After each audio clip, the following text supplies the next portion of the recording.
Ẹ kú wájú gbogbo ilé o. Ẹ jọ̀ọ́ ẹ má bínú pé ó ṣe díẹ̀ kí a tó bẹ̀rẹ̀. Ṣé mọ̀ pé ó dà ní pé mo mọ wàrà lé ẹni. Wọ́n ní kí n ṣe èébú. Àwọn African time tá a ṣe ń keep yẹn náà ni. Ìrẹ̀lẹ̀ mọ́ bá a ṣe fẹ́ ṣe. Even though nọ́mbà àwọn èèyàn tó dẹ̀ ń lọ sí ìpàdé Yorùbá ó ti dínkù.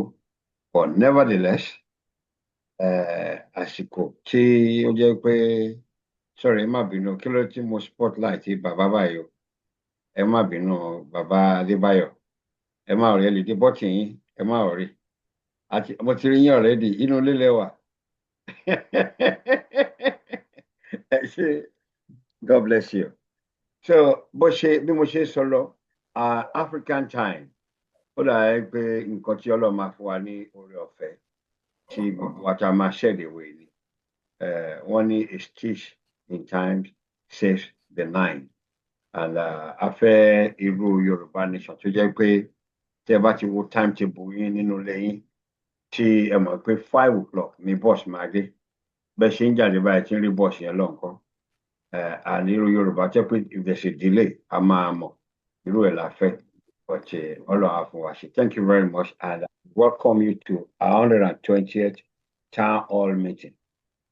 Yorùbá said ariwo ló máa pọ̀ ẹlẹ́dẹ̀ á dọ̀yọ̀ so we thank God for a day like this tí ojú wa pé ẹsẹ̀ wa kò and nǹkan tí ó bá yẹ ká ṣe fún ìran wa a máa ṣe wọ́n ní a ó máa bẹ ọ̀bẹ ní bẹ́ṣu kò easy Yorùbá ní wọ́n ní ògòdò tí òfin ní ṣẹ̀sìn gbogbo mú òun ló ti ń mú ni oríṣiríṣi omi ló ti kọjá lábẹ́ afẹ́rẹ́ oríṣiríṣi ló ń kọjá oríṣiríṣi ọ̀rọ̀ máa kọjá ṣùgbọ́n pẹ̀lú oore ọ̀fẹ́ Elédùmarè wọ́n ní bí òkè báyìí ni ara wa ṣe máa le àdìrò kì í gbóná kalẹ̀ ara wa á le Èdùmàrè á wà pẹ̀lú wa èmi Ọlátayọ̀ orúkọ mi ò yí padà Ọlátayọ̀ àbúrò yín ọmọ yín ẹni yín ọmọ Ògèdèǹgbé olùfẹ́ ilẹ̀ Yorùbá ló wà ní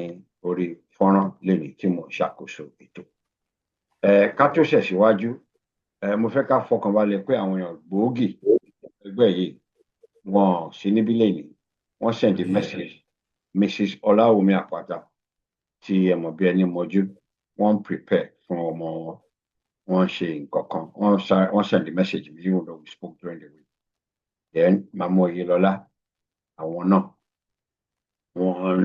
wọ́n ní àṣeyẹ nínú ẹbí ìyálòde tẹ́jáwé àkókò lé lórí wọ́n travel wọ́n sì ní London at the moment we spoke yesterday wọ́n ti inform me as at early this week wọ́n ti sọ fún mi wípé event kan wà so ká fi ọkàn balẹ̀ àwa mẹ́wàá la wà nínú ilé nísìnyí aago 4 dẹ̀ ti lù so ìkan nínú méjèèjì la máa ń aim fún pé the first 10 or 4 o'clock 1 hour is a long time to wait to commence a meeting. I feel we are now at a point when we should reveal that. Kí ó má dàbẹ̀ ni pé we're taking àwọn tó tètè dé for granted. Ẹni tó bá bá wa nínú ẹ̀ fine, ẹni tó bá dẹ̀ bá wa kí wọ́n máa wo nǹkan tí a bá ti ṣe nígbà tó ń ṣe bí. Pẹ̀lú gbogbo yẹn ẹ jẹ́ kí n wá fi àsìkò yìí kí n fi kí gbogbo ilé káàbọ̀. Mo kí màmá wa Sandra Pópóọlá Obì tán ti débí. Pàtàkì jùlọ màmá wa alága wa tó yẹ pé ó dàbí pé Ọlọ́run fún wọn lórí ọ̀fẹ́ wọ́n ní íńtánẹ́ẹ̀tì tó clear dáadáa lẹ́yìn. Mo mọ̀ pé ọ̀rọ̀ bí aago Ọlọ́run mọ̀ pé after midnight lẹ́wà lọ́dọ̀ yín bẹ̀yẹn. So we appreciate you wípé atukọ̀ rere ni yín. Ọkọ̀ náà kò lè ní dàrú lórí yín lágbára Èdùmàrè. Kò ní dàrú. So mo dúpẹ́ lọ́wọ́ bàbá wa dókítà ọlọ́pọlọ tí ó lọ́pọlọ tí iṣẹ́ rẹpẹtẹ pọ̀ fún wọn kan tó délẹ̀ Yorùbá. Ọpọlọ tẹ máa tún ṣe. Ẹ máa ṣiṣẹ́ pẹ̀lú àwọn Àríyọ̀ is an heart surgeon, àwọn surgeons neurological surgeons pẹ̀lú ẹ̀yin ẹjọ́ máa ṣiṣẹ́ pọ̀ ẹ máa bá wa tó gbogbo àwọn ọpọlọ tó bá ti fẹ́ là ẹgbọ́n fẹ́ mẹ́hẹ̀. Bàbá wa tó yẹ pé èèyàn bíi CAC Babalọ́lá ni wọ́n, àwọn náà wà níbí. So àpéjú ẹni tó bá ní àpé ó ń tọrọ ẹ̀jẹ̀ wọ́n ní àwọn Haúsá wọ́n á ní tí Yorùbá bá ní báwo ni tá a bá ríra wá ní báwo ni àwọn Haúsá ní báwo ni meaning kò séèyàn bí. So kò sẹ́ni tó máa rí àwa ọmọ Yorùbá tá a péjọ síbí tó máa ní báwo ni làwa ṣe máa sùn wọ́n nítorí tá a bá ríra tó bá ti pẹ́ ẹ̀ka àtijọ́ là ń wí. So màmá wa Anna Adébóyè mo kí yín brọ́dà mi onígẹ̀mọ̀ Mr. Owótọ́mọ bàbá wa Lawrence Talabi. Ojú ti pé ètò tò because tá a bá ti rí ọ̀rọ̀ tá a fẹ́ sọ tá a bá ti rí àwọn panelist ẹni bí ẹni èèyàn bí èèyàn brọ́dà wa tó jẹ́ pé fine wọ́n ti pọ̀ rẹpẹtẹ Àmọ̀tẹ́kùn tí wọ́n ti wá fún ní aka accountant fún wọn ní aka.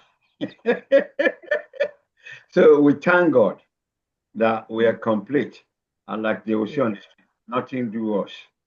Kò sí nǹkan tó ṣe wá o. So a dúpẹ́ lọ́wọ́ Elédùmarè iwájú lọ́pọ̀ ibi tí wọ́n máa ratio wọ́n lè ní ìtàkùn tó ní kérin márùndò tòun tẹrin ló ń lọ láyé àtijọ́. Erin máa tẹpa síbi tó wà ń sìn ni torí kò ní kó dọ̀tí lọ sódò. Láyé tiwa a ní jẹ́ kó bá wa lọ sódò a máa tẹpa sí ibi tó bá wà ní. So ọ̀rọ̀ náà di wá di òwe ni wọ́n ní ibi tí bó bá ṣe òkèrè pé ibi tó bá kọrí sí ló máa jẹ́ kan ti fi ohun bu omi. So ó wà lọ́wọ́ oníkálukú wa bá ṣe fẹ́ ṣe ìgbàgbọ́ wa Elédùmarè á fún wa ṣe. We thank God. Ẹjọ́ mo rò pé mi ò meet orúkọ ẹnì kankan gbogbo yín ni mo kí kò sí olódì kankan. Thank you very much. Láì fi àkókò ṣeré ẹ jẹ́ kí n pe ẹni bí ẹni èèyàn bí èèyàn. We thank God for what she's doing and we believe very soon we will have the good news. You will come out in flying colors and will join. You're already an elite, but you will join the category of those who are overly intellectual amongst us. Thank you very much. Ṣé mo pé kò easy láti jẹ́ ìyàwó ilé kéèyàn tún jẹ́ ìyá ọmọ ó tún jẹ́ olórí ẹgbẹ́ kó jẹ́ pé tentacles ẹ̀ ó spread. And let me tell you something. One thing we're good at doing is to eulogize people at the graveside.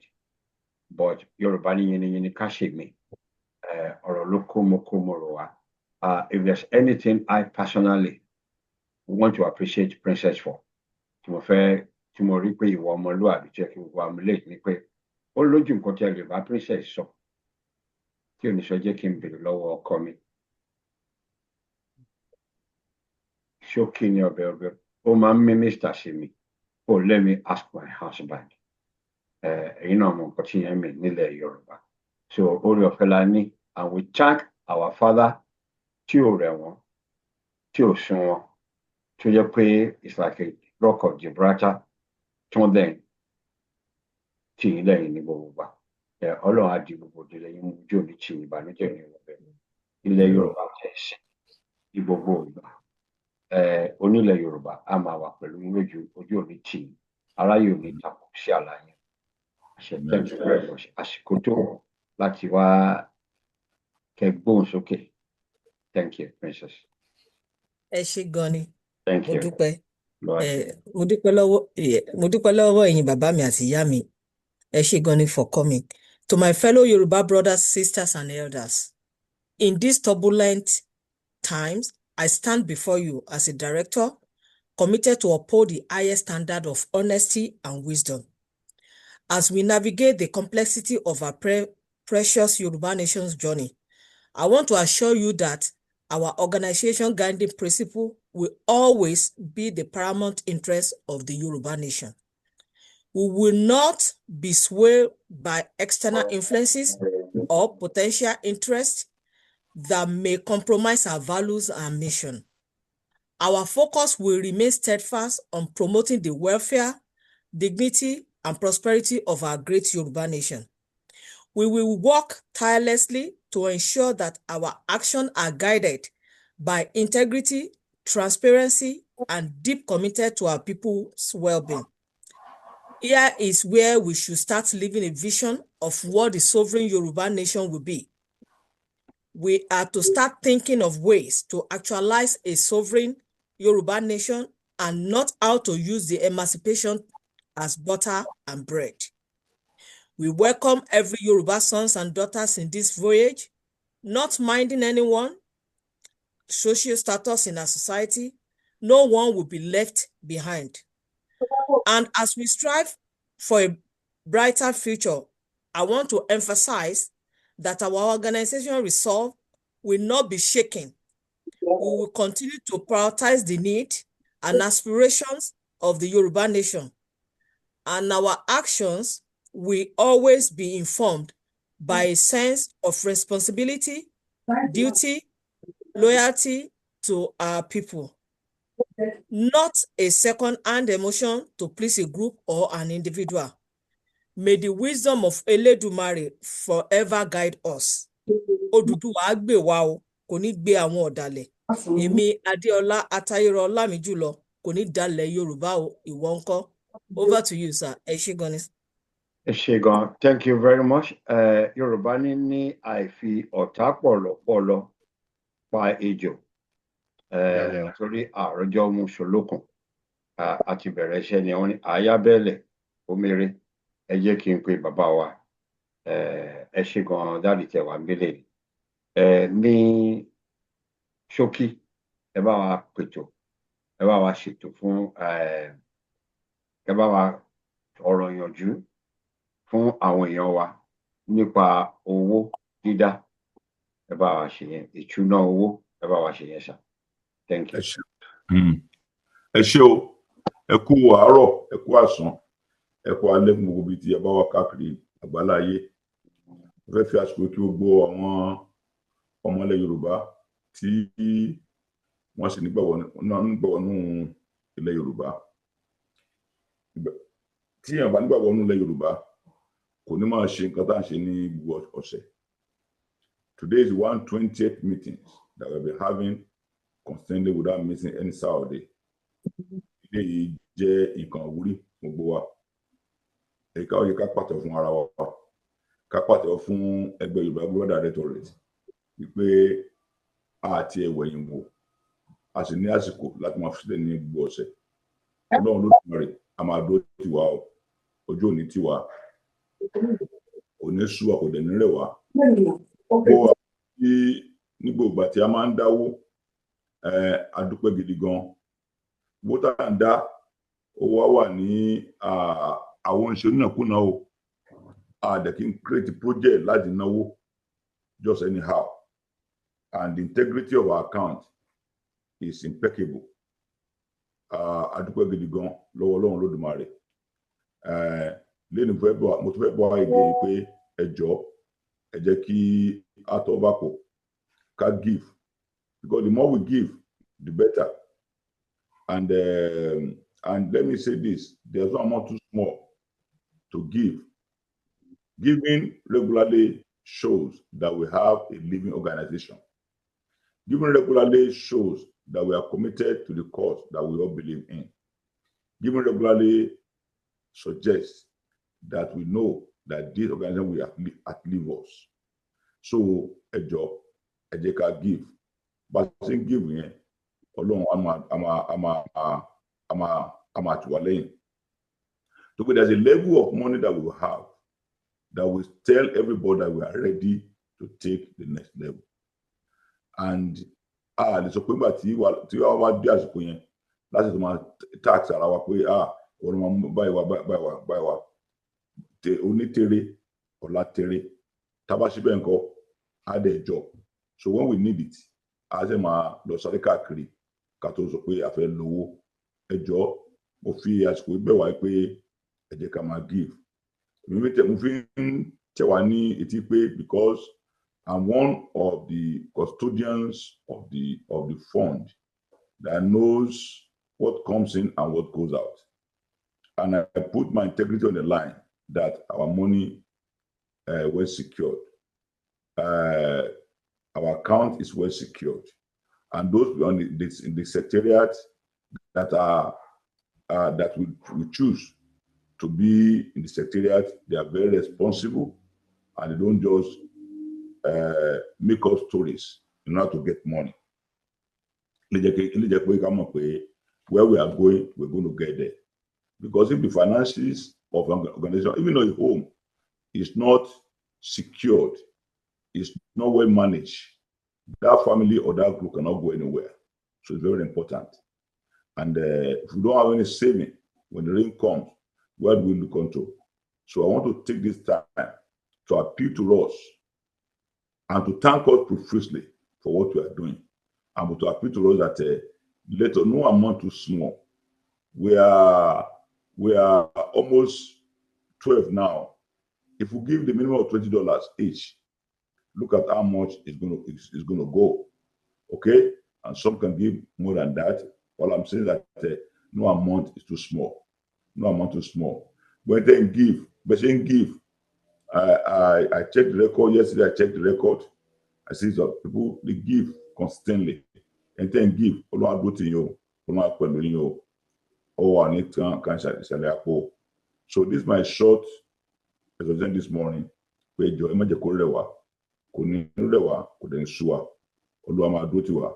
can give through Zelle if you are in America. If you are outside America, you can give through PayPal. When you give through PayPal, anywhere you are, it's going to get to us. Okay? If you're in America, we made it easy in America that you can give through Zelle. When you give through Zelle, it comes to us, and no money is deducted, no service charge, nothing. The amount of money you deposit is the amount that go to our account. That's how that what makes US to be the leader of the of the free world. You in the UK or every place, I'm not joking. So that's it. Please, just a joking matter. Please give. Please give. Please give. God bless you. Thank you so much. Thank you very much. Eshe, thank you. Babatiso, the Bible said the integrity of the righteous will guide him, but the perversiveness of the wicked will destroy him. We don't have anything to report, negative report, not at this moment.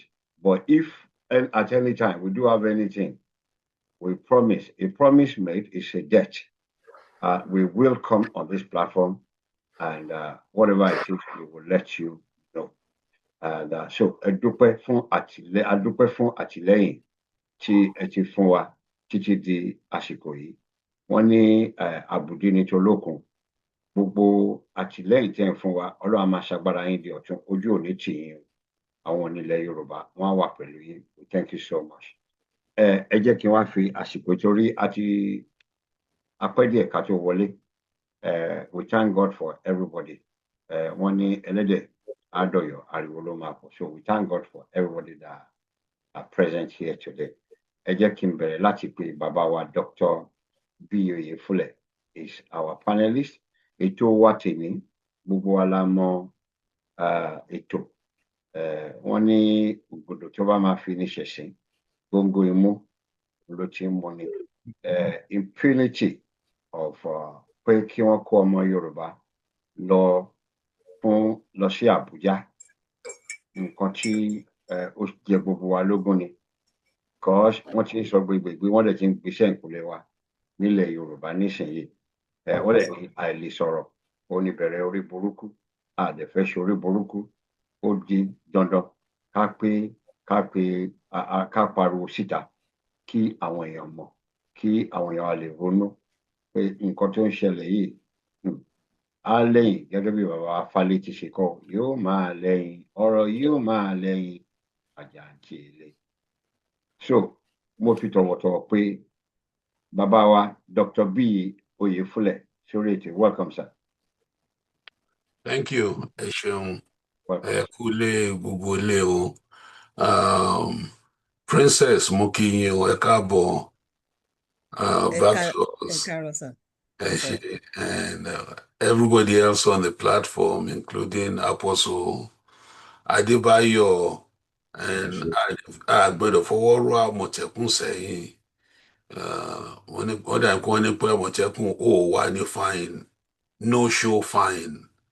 Mo dẹ̀ support yẹn. Ẹ ṣé gan barrister. Thank you very much. Ẹ jẹ́ kí n pe màmá wa náà síbí. Nǹkan tó máa ń wù mí lára mọ́ mi irun orí yẹn tí n bá dàgbà mo fẹ́ ní irun yẹn. Mi ò fẹ́ irun yẹn mo fẹ́ kó wà. Mi ò fẹ́ lọ sí ọ̀dọ̀ àwọn hairdressers kan fi sí àbí kí n dé lùbọ́ sí. Abẹ́gẹ́ mo fẹ́ kó wà naturally báyìí. Ìyẹn sọ̀rọ̀ nípa wisdom. So we welcome you and Ojú Onichi. Thank you very much for all you've done. And àwọn onílẹ̀ Yorùbá wọ́n á sọ thank you sí yín Ojú Onichi aṣọ yìí kò lè ní fàyà ní agbára. We welcome you again. Thank you. Thank you very much. Ẹ ṣé gan ni ẹ káàárọ̀ ẹ káàsán ẹ káalẹ́ gbogbo ilé. Mo kí gbogbo wa pátápátá. Princess, it's good to see you. Wow, it must be cold níbi tẹ́wà yẹn o. Down under. It's really down under. Ẹ pẹ̀lẹ́. Winter la wà mà. Ẹ ṣé gan ni mà. Okay, I'm sending the sun to you. Okay, ẹ ṣé gan ni mà. Yes, and Baba Raphael, good to see you, sir. Thank you so much. Thank you. Goni, and everybody else, thank you so much. Ẹ ṣé gan, thank you. Àwọn ìgbà míì máa ń wà tí omi máa ń pọ̀ jọ kà lọ. Ó dà yẹn pé lè ní ọkà ló pọ̀ ju omi lọ. The panelists are even more than those people in attendance. Mo ti rí Sister Tinu Adé. Mo rí àkùkọ. Ṣé wọn pé bàbá wo dúdú àwọn gbọ́ ọ̀pá dání pẹ̀lú ẹyẹ kékeré. Ẹyẹ tó ń gbé dání yẹn Sister Tinu ti sọ di double. Wọ́n gbé kan sọ́wọ́, wọ́n gbé kan sọ́wọ́ ọ̀tún, wọ́n gbé kan sọ́wọ́ òsì. So ẹni tó bá fẹ́ grill or fried, gbogbo ẹ̀ ló wà available all the way from Awe. So tẹ́ bá fẹ́ jẹ adìyẹ wà rẹpẹtẹ lẹ́yìn o. Jẹ́ kí n welcome wọn Barrister Tinu Adé. God bless you, ìyàwó doctor. Welcome. Ó ga fìyàwó doctor náà. Ẹ pẹ̀lẹ́ sà, ẹ pẹ̀lẹ́ máa ṣẹlẹ̀, ẹ kú jókòó, ẹ kú lé gbogbo lé, mo kí everybody o. Dr. Oyèfúnlẹ̀, mi ti ẹ̀ fẹ́ dárúkọ but gbogbo yín ẹ ti bẹ̀rẹ̀ ká máa dárúkọ so I have to follow suit. Wọ́n ní Pópóọlá, Bàbá Tàlàbí, Bàbá Raphael. Oh my goodness. AKA, I see you.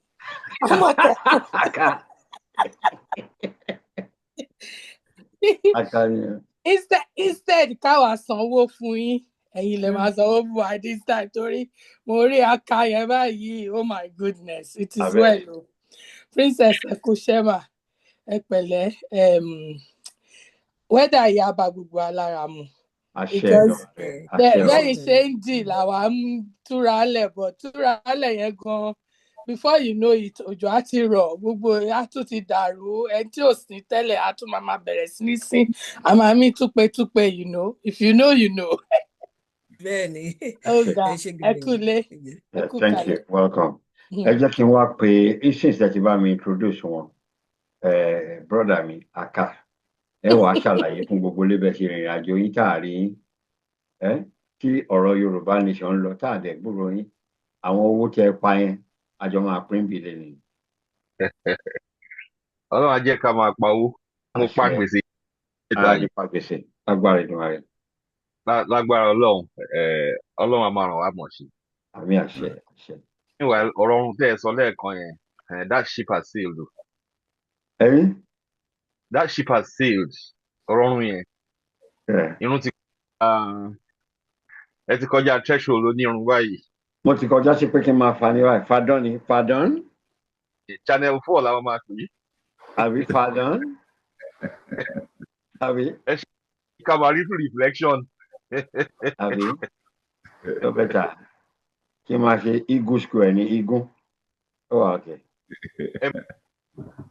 Ìtọ̀hún àti òkè tìbí kó dẹ̀ dá ni. Kó dá pẹ́sàn kó dẹ̀ dá ti Yorùbá nation. Àwọn kankan wà tó jẹ́ pé èèyàn ń kọ́ bọ̀ téèyàn ṣẹ̀ṣẹ̀ ń kọ́ from scratch tí mo dẹ̀ believe pé ó máa help me personally láti press joint aspirations wa in a sense. So Ọlọ́run á jẹ́ kí n lè get a proper hang of it. Then tó bá help gẹ́gẹ́ èèyàn máa ìgbìyànjú náà ni gbogbo àwọn máa ṣe ṣùgbọ́n ìgbìyànjú akọ́lọ́ má jẹ́ kó já sí asán kó jẹ́ pé àríṣe àmúbíbọ́ ń bẹ̀. So bó ṣe wà nìyẹn ẹ ṣeun. Àṣẹ, thank you very much. Ẹ ṣé gan, Mr. Onigemo. God bless you, sir. Welcome. Mo mọ̀ pé ibi iṣẹ́ lẹ máa wà. But thank you for tuning in.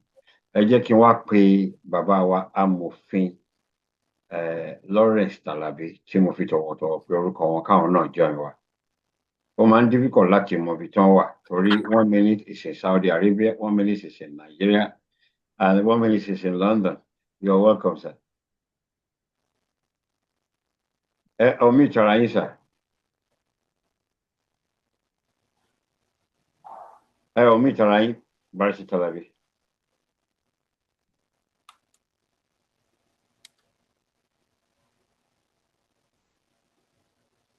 Omi ìtara yín, gbóhùn yín o. Akíngbọ́sìn bẹ́ẹ̀ ni, sir. Ẹ kílé o gbogbo ìjókòó. Ẹ ṣé gan ni o. Káàbọ̀. Gbogbo ilé pátápátá ni mo kí láì dá ẹnìkan sí. Pápá àtàwọn tá à ń rí àtàwọn tá ò rí regularly tó máa ń wá tó ń lọ tó jẹ́ pé wọ́n ní another busy schedule tó keep wọn away. Ẹ káàbọ̀. Olúwa á dá gbogbo wa sí. Ìjùmọ̀ tá à ń jọ ń gbìmọ̀ ayọ̀rísí rere lágbára Ọlọ́run. Ẹ ṣé púpọ̀. Thank you. Àmì àṣẹ. Ẹ ṣé gan. Thank you very much. Ẹ jẹ́ ká bẹ̀rẹ̀ iṣẹ́ o. Ẹ jẹ́ kí n bẹ̀rẹ̀ láti ọ̀dọ̀ màmá wa Sandra Kúkọ́lá Obèyí. Ìbéèrè àkọ́kọ́.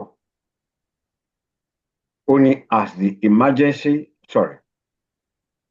emergence of a Yoruba president genuinely reduced Fulani impunity in the Southwest, or has it only masked Northern dominance?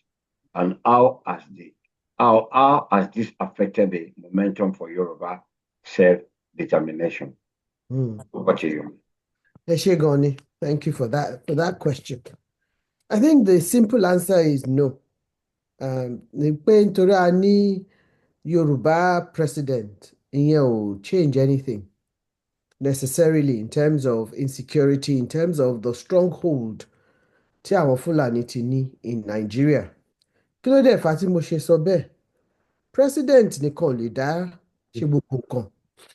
There is so much, I know our constitution relies so much on the presidency, also give presidency so much power.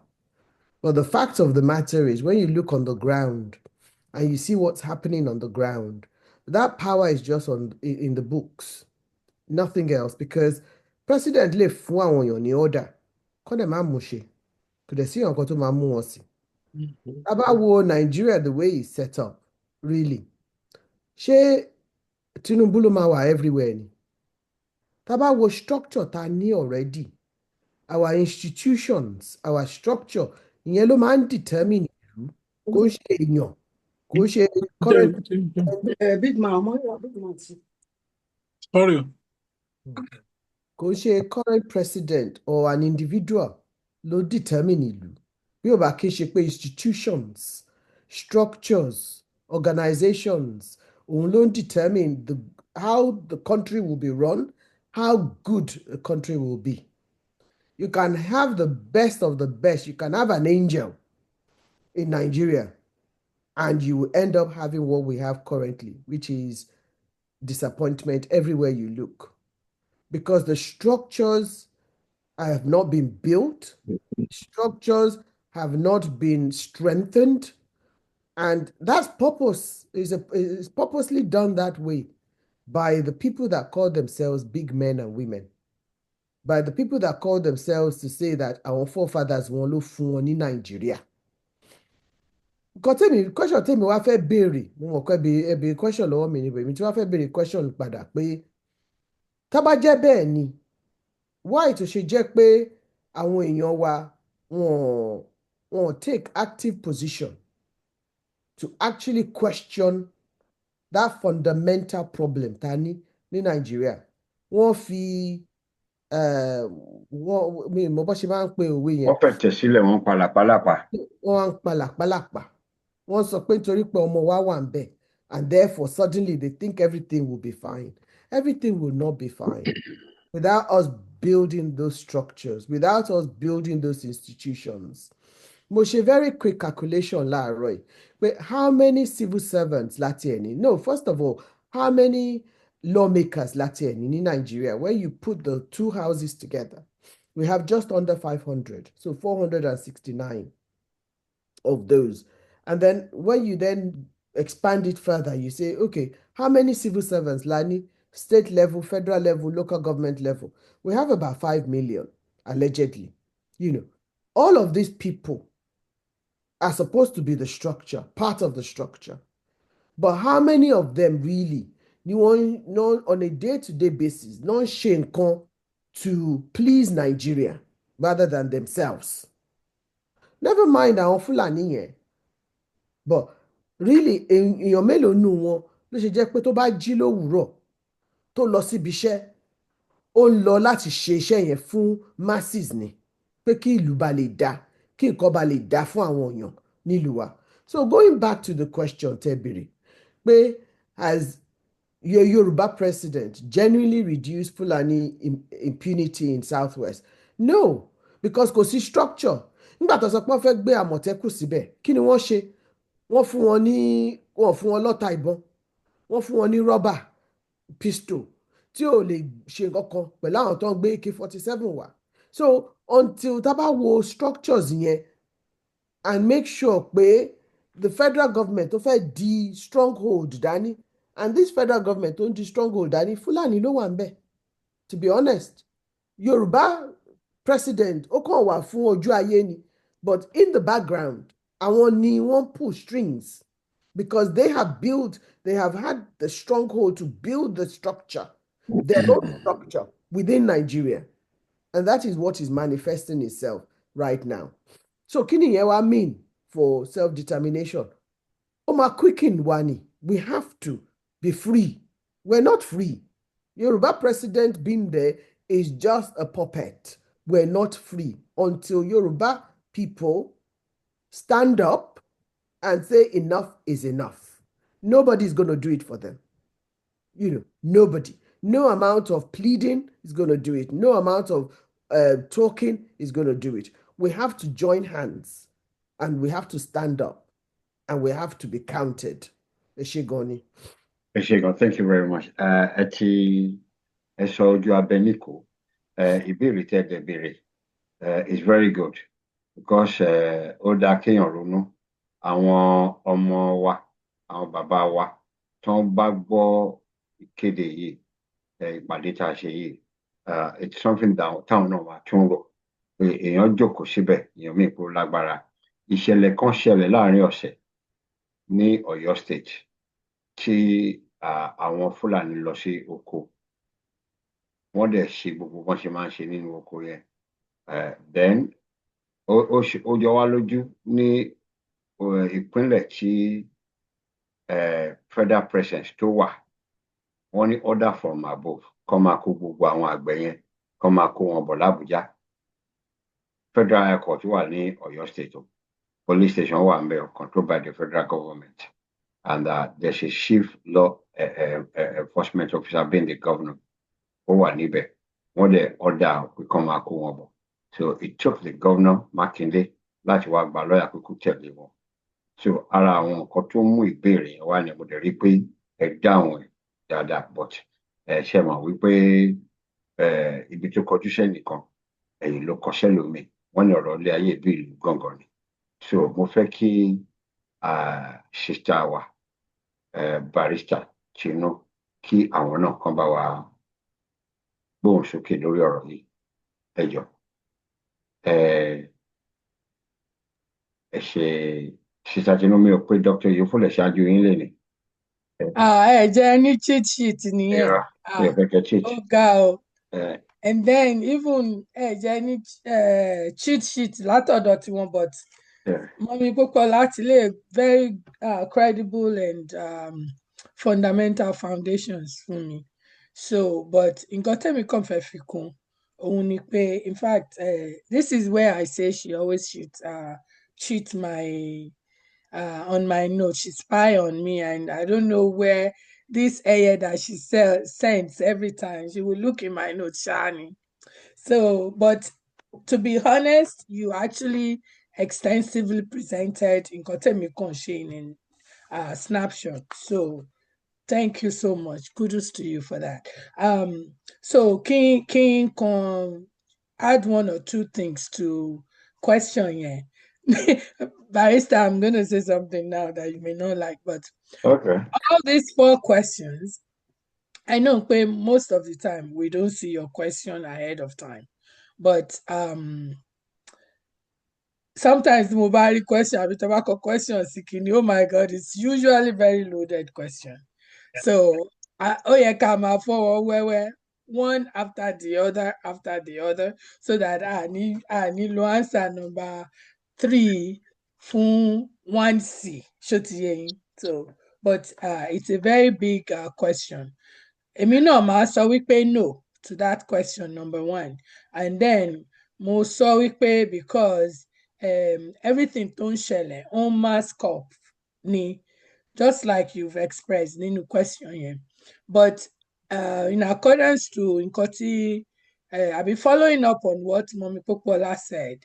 I would suggest it's true even though, let's say, assuming there is the structure laid down, the structure that is laid down, it's not structured in the way tí gbogbo regions tí wọ́n máa benefit as the way it's supposed to be, because federalism náà sọ pé àwọn practice, and it's not that type of federalism tó jẹ́ wípé you build from bottom up, but that one is really truly concentrated in the center, and for so long the center has been in the hands of àwọn tó jẹ́ majority. And why did I say that? Because I'm bringing in a little bit of flesh to what Mommy said. So she said that there is that structure, the structure laid down, àwọn kan ni wọ́n fi agbára yín lé lọ́wọ́, and if you look at it, nítòótọ́ is the truth, because lately ni the president in try láti strip a lot of things and re-strategize and relocate some of the things tó wà concentrated in some region, which is the north. Now, of course, at Mo Airport and other things, and one security outfit, Air Force, gbogbo kini yẹn. So, but even at that, ká bá sọ pé President Tinubu ó lè ṣe anything, irọ́ ni, because when you put together gbogbo wọn tán wà National Assembly sìn, if tá bá fẹ́ sọ pé okay, torí àjọ ọmọ Yorùbá, àwọn Yorùbá people wà tán wà ní the federal legislature, the National Assembly, pé wọ́n kàn lọ máa dìbò pé okay, a fẹ́ ṣe nǹkan báyìí, a fẹ́ ṣe, wọn ò ní enough vote. The people whose this system has been rigged to favor, wọn máa 10 out of 10 times àwọn náà máa win, except tá bá coalesce pẹ̀lú the other minority territories, which is àwọn èèyàn wa táwọn yẹn náà tún fẹ́ gba kinní mọ́ wa lọ́wọ́. Àárín Arẹwà 15 la wà as Yorùbá people. So tí a bá jọ fọwọ́ pọ̀, la lè ní that majority a máa fi gbé nǹkan kúrò lọ́wọ́ ibi tó wà. So in one sense, he's doing some things, but in the other, he cannot, because omi inú National Assembly yẹn ó pọ̀ jọ ká wọn lọ. Yeah, he can do some executive power, but you can do executive power for so long. Yeah, tán bá tún pọ̀ against us, they can actually veto it, right? they can override your executive order. So èmi ń lọ síbẹ̀ yẹn. Then mo sọ pé no fúnra mi pé the fact pé a ní Yorùbá president kò mean pé ó ti reduce the Fulani impunity. No. And I said that because I said also that it's masking. The masking is taking place extensively. Mo dẹ̀ ṣe example fúnra mi pé irú conflict, kò tí ẹ̀ ń ṣe conflict, irú ìpànìyàn, raping and kidnapping tó ń ṣẹlẹ̀ subsistently and consistently ó sì ń ṣẹlẹ̀ because a sì rí tèkìtì, a sì ń gbọ́ tòǹdó tí Ọ̀yọ́ kan lè reference earlier, a sì ń gbọ́ lọ́ṣun, wọ́n ń ṣe even lẹ́kọ̀ọ́ federal ayé máa ń pè kó wọ́n ń ṣe lẹ́kọ̀ọ́, ṣé ti Kogi tán ṣe ní this past a week or two ni lẹ fẹ́ sọ ni. So it's just so much. Responsibility is government, really, is to take care of the people in terms of security, welfare, safety, provide enabling environment. Káwọn èèyàn lè thrive, kán lè ṣe nǹkan, ká lè lọ sóko, ká dáko, kóúnjẹ pọ̀, kí gbogbo ẹ̀ pọ̀. But kò ṣẹlẹ̀. They're still brazenly doing what they are doing against everybody. And we are saying that even these people, they are not native to Nigeria. How can these unnative people, non-indigenous people, erode the will and everything that belongs to the indigenous people? How did we get here? That impunity starts from us too. Our lie enable when we talk about Afonja Konkonko. We are all Afonja and all that now. If you come to think about it, history, man serve as reminder ni fún wa, is the same thing here. Our then ṣẹmọ nǹkan téèyàn ti ń jẹ́ kéèyàn ṣe tẹ́lẹ̀. Ojú bọ̀rọ̀ kan náà fi ń gbo ọmọ lọ́wọ́ èkùrọ́ àbí báwo ta náà máa ń gbọmọ lọ́wọ́ ẹ̀. So ẹ dáríjì mí ẹ̀yin àgbàlagbà tẹ wà níjókòó, tó ṣe bí òwe. So I said that to myself. Economy of the country, education, gbogbo kò sí nǹkan tó ń jẹ́ bẹ́ẹ̀. We're not thriving, we're just surviving, Kí la wá lè ṣe? Because most Yorubas, they are very anxious. And how has that affected the momentum for self-determination? What is self-determination? Ìpè àwa èèyàn kan o, ta mọ́ra wa o, ta ní èdè, ta ní àṣà, ta ní ṣe, ta dẹ̀ ní ibi tí ìlú wa dé as in geographical location. A mọ́ra wa, a kóra wa jọ, a dẹ̀ sọ pé a fẹ́ máa ṣèjọba ara wa. Kí ló dé tá ṣe fẹ́ máa ṣèjọba ara wa? Torí pé ibi tá a wà tá ti bára wa, bí mo ṣe sọ, safety, security, kò sí enabling environment, raping, killing, maiming, all those things. Ẹ ń ba oko wọn jẹ́, ẹ ń ṣe oríṣiríṣi. Ó ti tó gẹ́ kó ní kálukú lọ jókòó sí ayé ẹ̀. So ìtorí ẹ̀, we are disappointed, we are discouraged. Mo kọ́ fúnra mi, we are despair. Everything ó ti turn upside down. Even the so-called rich people, they're just making face, they're making do. Olówó kan láàrin òtòṣì mẹ́ẹ̀ẹ́dọ́gbọ̀n. Kí ni Yorùbá máa ń sọ pé a jẹ́? Is as well. And àwọn tani kan fẹ́ wa lójú ata náà fi sẹ́nu. To me, I keep saying it. I don't know what he's doing that is making us to think Baba is Yoruba. I'm just going to put it out there again. So, and our local authorities were the governors. I mean, Baba, he can tell you, but I want to say but I want to summon and rightly so, from bottom up. Kí ló ń ṣe fún wa? Every 4 years, no rántí wa.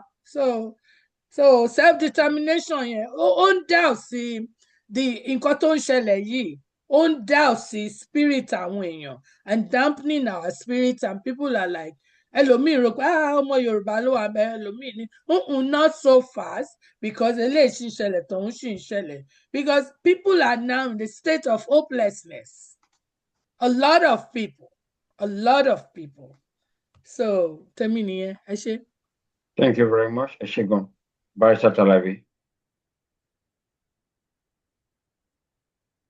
Ẹ ṣé púpọ̀ fún question yẹn. Àwọn tó ti dáhùn ṣáájú wọ́n ti dáhùn greatly. So mo dẹ̀ kí wọn pé wọ́n kú ọpọlọ. Olúwa túbọ̀ máa bùkún ọpọlọ yín. Ohun tèmi náà agree náà ni wípé no. Capital no. President Yorùbá wà ń bẹ̀. Kò mí wípé nǹkan change. More so, the same party náà lóyìn ń bọ̀. Before ìgbà tí Buhari wà ń bẹ̀ tí àwọn Yorùbá ń pariwo tó ń fìyà ń jẹ wá tó ń mú wa, he was there as one of the, he's not holding any office, but he's one of the members of the top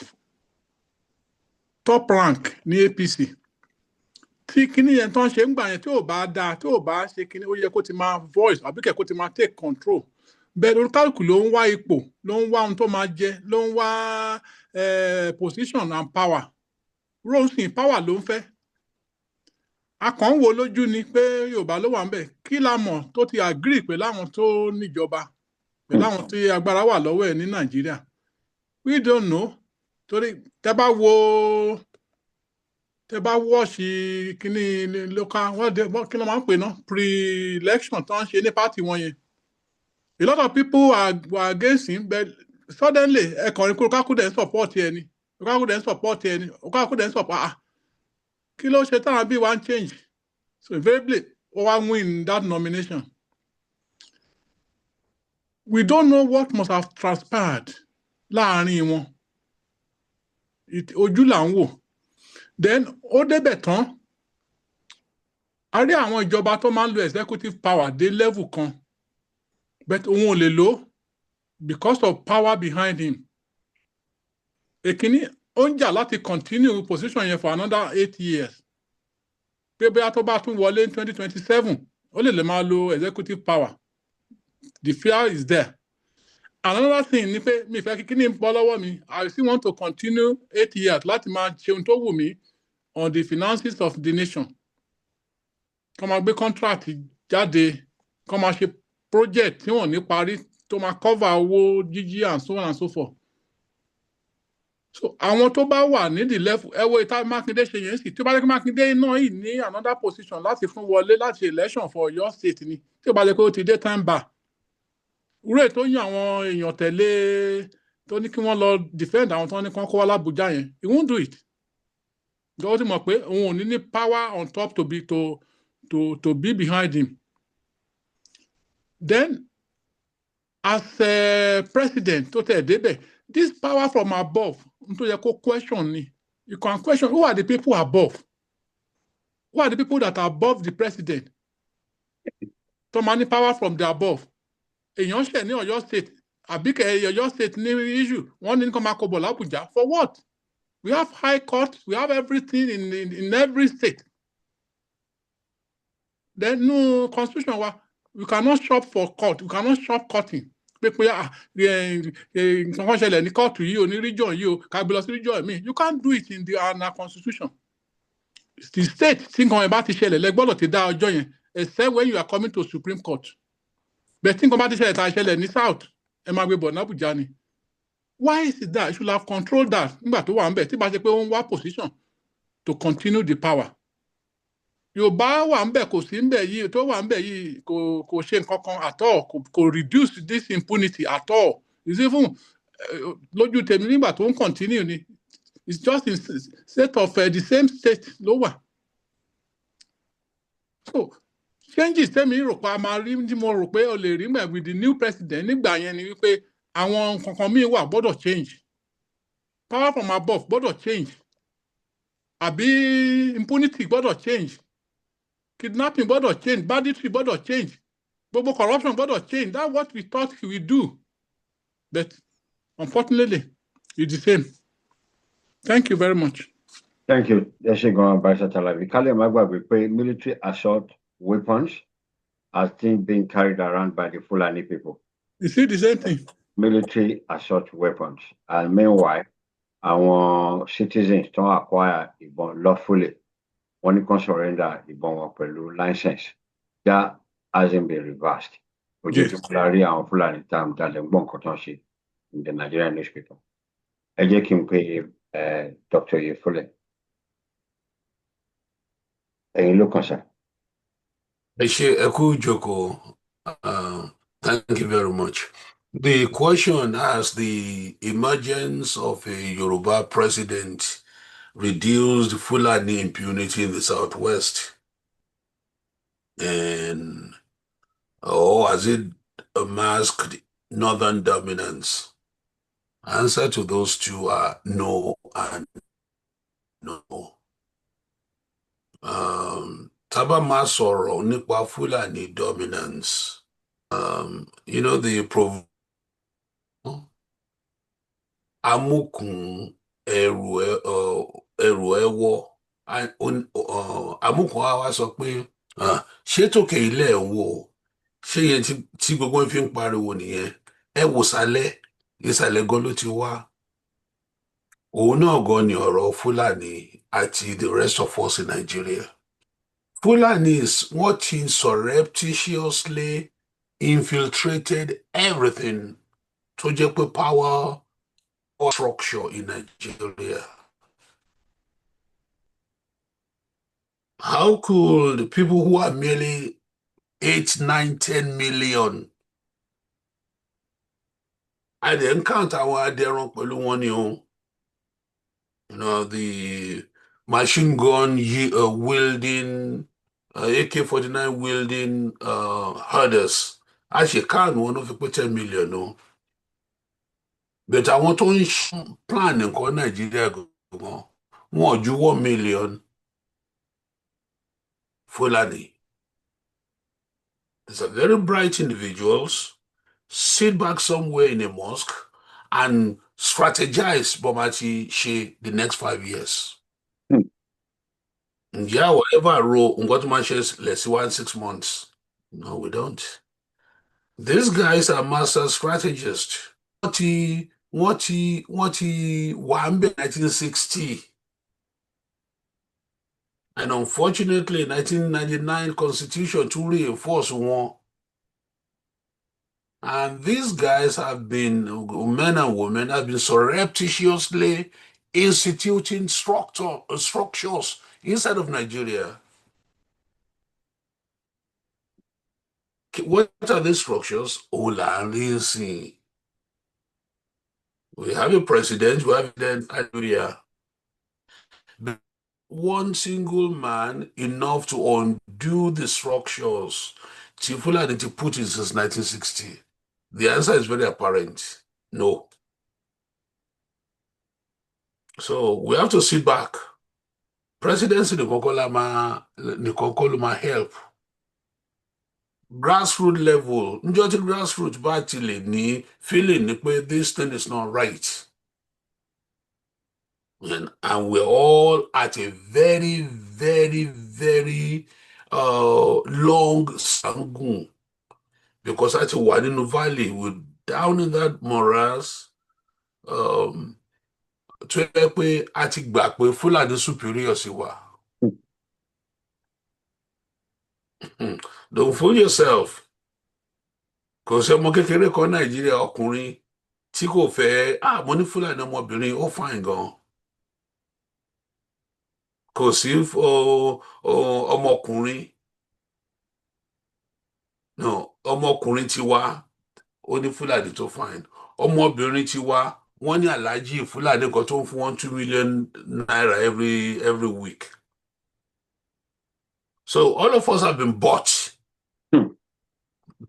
And if you go back into your backyard, let me look at my checkbook. Me need deposit in me by now. You go for me low bar no matter me. You're wasting your time.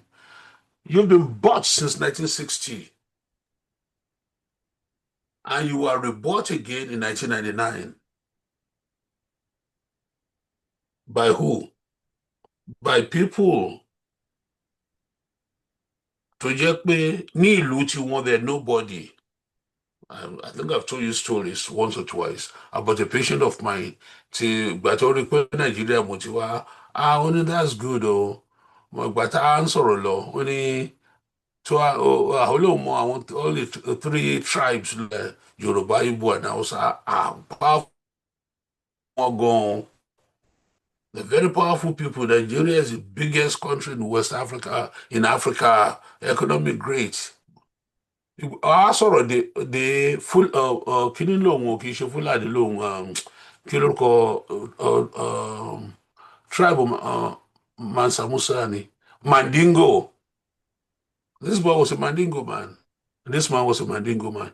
Wọ́n ó ní pé ìgbà tí wọ́n á sọ fún pé Fúlàní ló ń rúùlù wa ó ní Fúlà. Money, yes, the same thing. Anybody full of Matima rule Nigeria. And now he thought outside Yoruba and Igbo. O to Kaisri wa beto castle upside down. Kogwapa on Tombo and the Lojumon Nifula. Only how can that be? And this West African boy was hearing this for the first time. Fulani Long rule Nigeria. And the Fula. They look at Fula as less than a human being. Wọn wo Fula gẹ́gẹ́ bí èèyàn bí ẹgbẹ́ wọn. Boy yìí tiẹ̀ sọ fún mi ní pé òun ní uncle kan aunt òun ó ní boyfriend ó wá mú wá sílé wọ́n á find out pé Fula ní gbogbo wọn later ni wọ́n ní kí ni Fula ń bọ̀ wá sílé àwọn. Àwọn ọ̀gá wa Nàìjíríà nìyẹn. So if there's anything we will learn about human nature to the Fulani. Tabati anybody surreptitiously over long period of time. Toban Jaycon, Toban Jaygi, Tobaya, no matter how mighty that timber is, Akon, Adetekon from 1960 to Fulani Tinjawa. 1960. So one single to answer your question, Barrister, shame emergence of Tinubu or to reduce Fulani impunity in southwest. Yes, or to reduce by how much? Tiny little bit. If it actually launch it to buy, they actually reduce by. You see, so we just have to understand the power dynamics of the Fulani. Talk about understanding you were wasting our time. Tí Yorùbá wà níbi kan tó bá rí ọmọ kékeré kan tó ní gẹ́ Fúlàní ó máa fine ìjà tí call him aside and tell him pé kò fine. Well, tell him what the girl represents. Unless we do that, káwa náà surreptitiously take power. Stockholm syndrome tí gbogbo wa ń suffer from. Identifying with our oppressor. Identify with Fulani oppressors.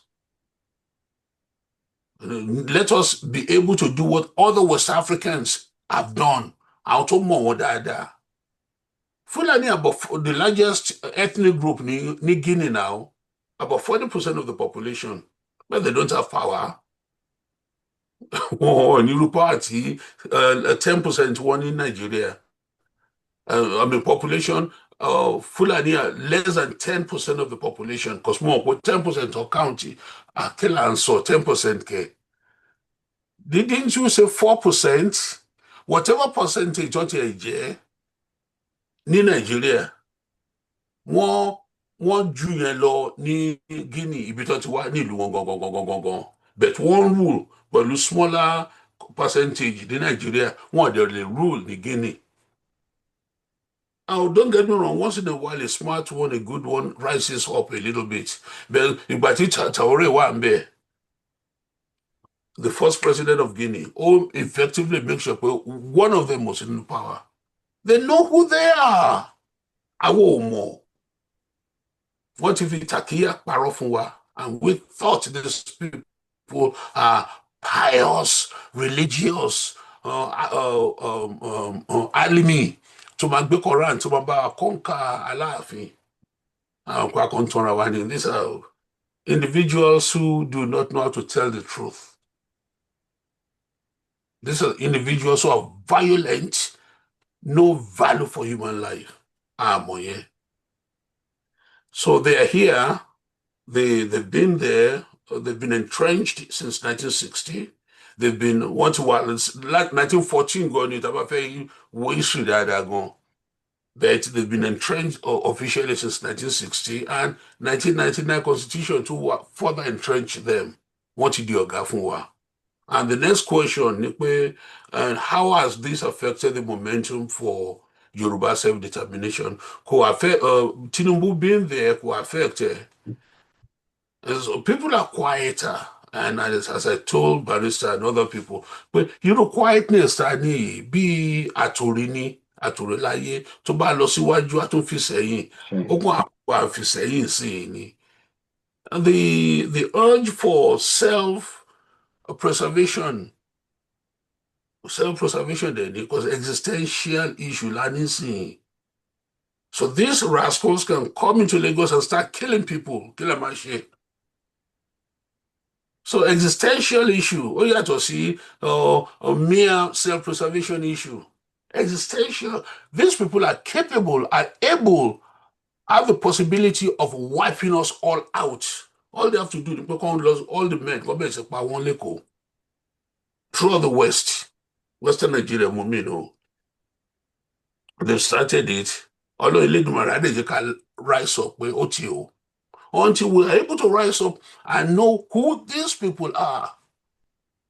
From the Shaitani to what the Shokoto, we have to recognize these people for who they are. Shaitani Shokoto, Al-Rufai ní Kaduna, former governor, Gumi, terrorist, Saudi Arabia, Lekuombe. Until we recognize these people for who they are, these people cannot go back to their hometown. Nigini, run for local council. Shaitani of Shokoto will run for anything. Kote le di common alpha ni Moshalashi. Because they know who they are. They won't allow them. So until Tewa Noba recognize these people for who they really are, in which case we also will surreptitiously get our power back. Stockholm syndrome, and suffer from, identify, one fine, one smart, one low, unless we're able to see these people for who they really are, we are going to waste time around. And again, that second question, the momentum of Yoruba self-determination has not been affected. And when you mark more, but the wish towards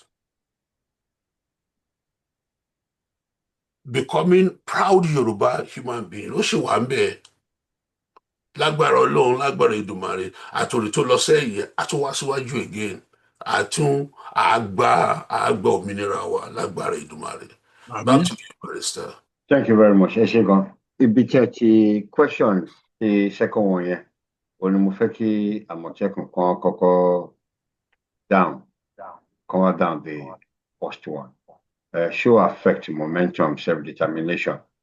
Mo fẹ́ kàn wò from the position. We just prior to the eve of the last presidential election, a lot of people that we assume are actually campaigning for the emancipation of the Yoruba nation. I won't call it defection. They shifted overnight to nobody. And not only that, a lot of them that have been quiet for a long time, as Tinubu is actually allowing other political parties, making Nigeria a one-party state. They are now coming out again. Some of those people are coming out again. They're born again, campaigning. So are they, in your opinion, she Yoruba nation, not she or not? How will she affect you?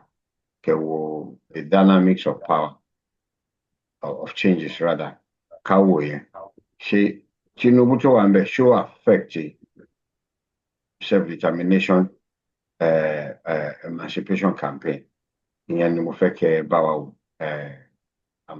reason why I emphasize a little bit on that is because I know you're on the ground. We're all on the ground, but you are more on the ground. You know some of those people talking about Yoruba nation. So over to you. Màá kọ́kọ́ sọ pé categorically we are being played. There's no doubt about that. We are being played. Now, Entoban observed dynamics Tabawa last year, 2020. Tabawo in line pẹ̀lú everything tó ń ṣẹlẹ̀ side by side pẹ̀lú bí dynamics Nigerian politics ṣe ń lọ. Ẹ máa rí àwọn signs kan tó jẹ́ pé ó happen láti coincide pẹ̀lú ra wọn while the two of them are to be parallel bákan. Now, recently, gbọ́ pé there's going to be a mega rally again. Now, mega rally yẹn wọ́n ṣe ń coin ẹ̀ ẹ̀ẹ̀kan ló ti ever mega. But at some point, in tí Professor Banji Akintoye sọ at one point, and I still have that video, ó dẹ̀ máa ń kọ mí lóminú. Wọ́n ní we will not do anything to disturb the presidency of Tinubu.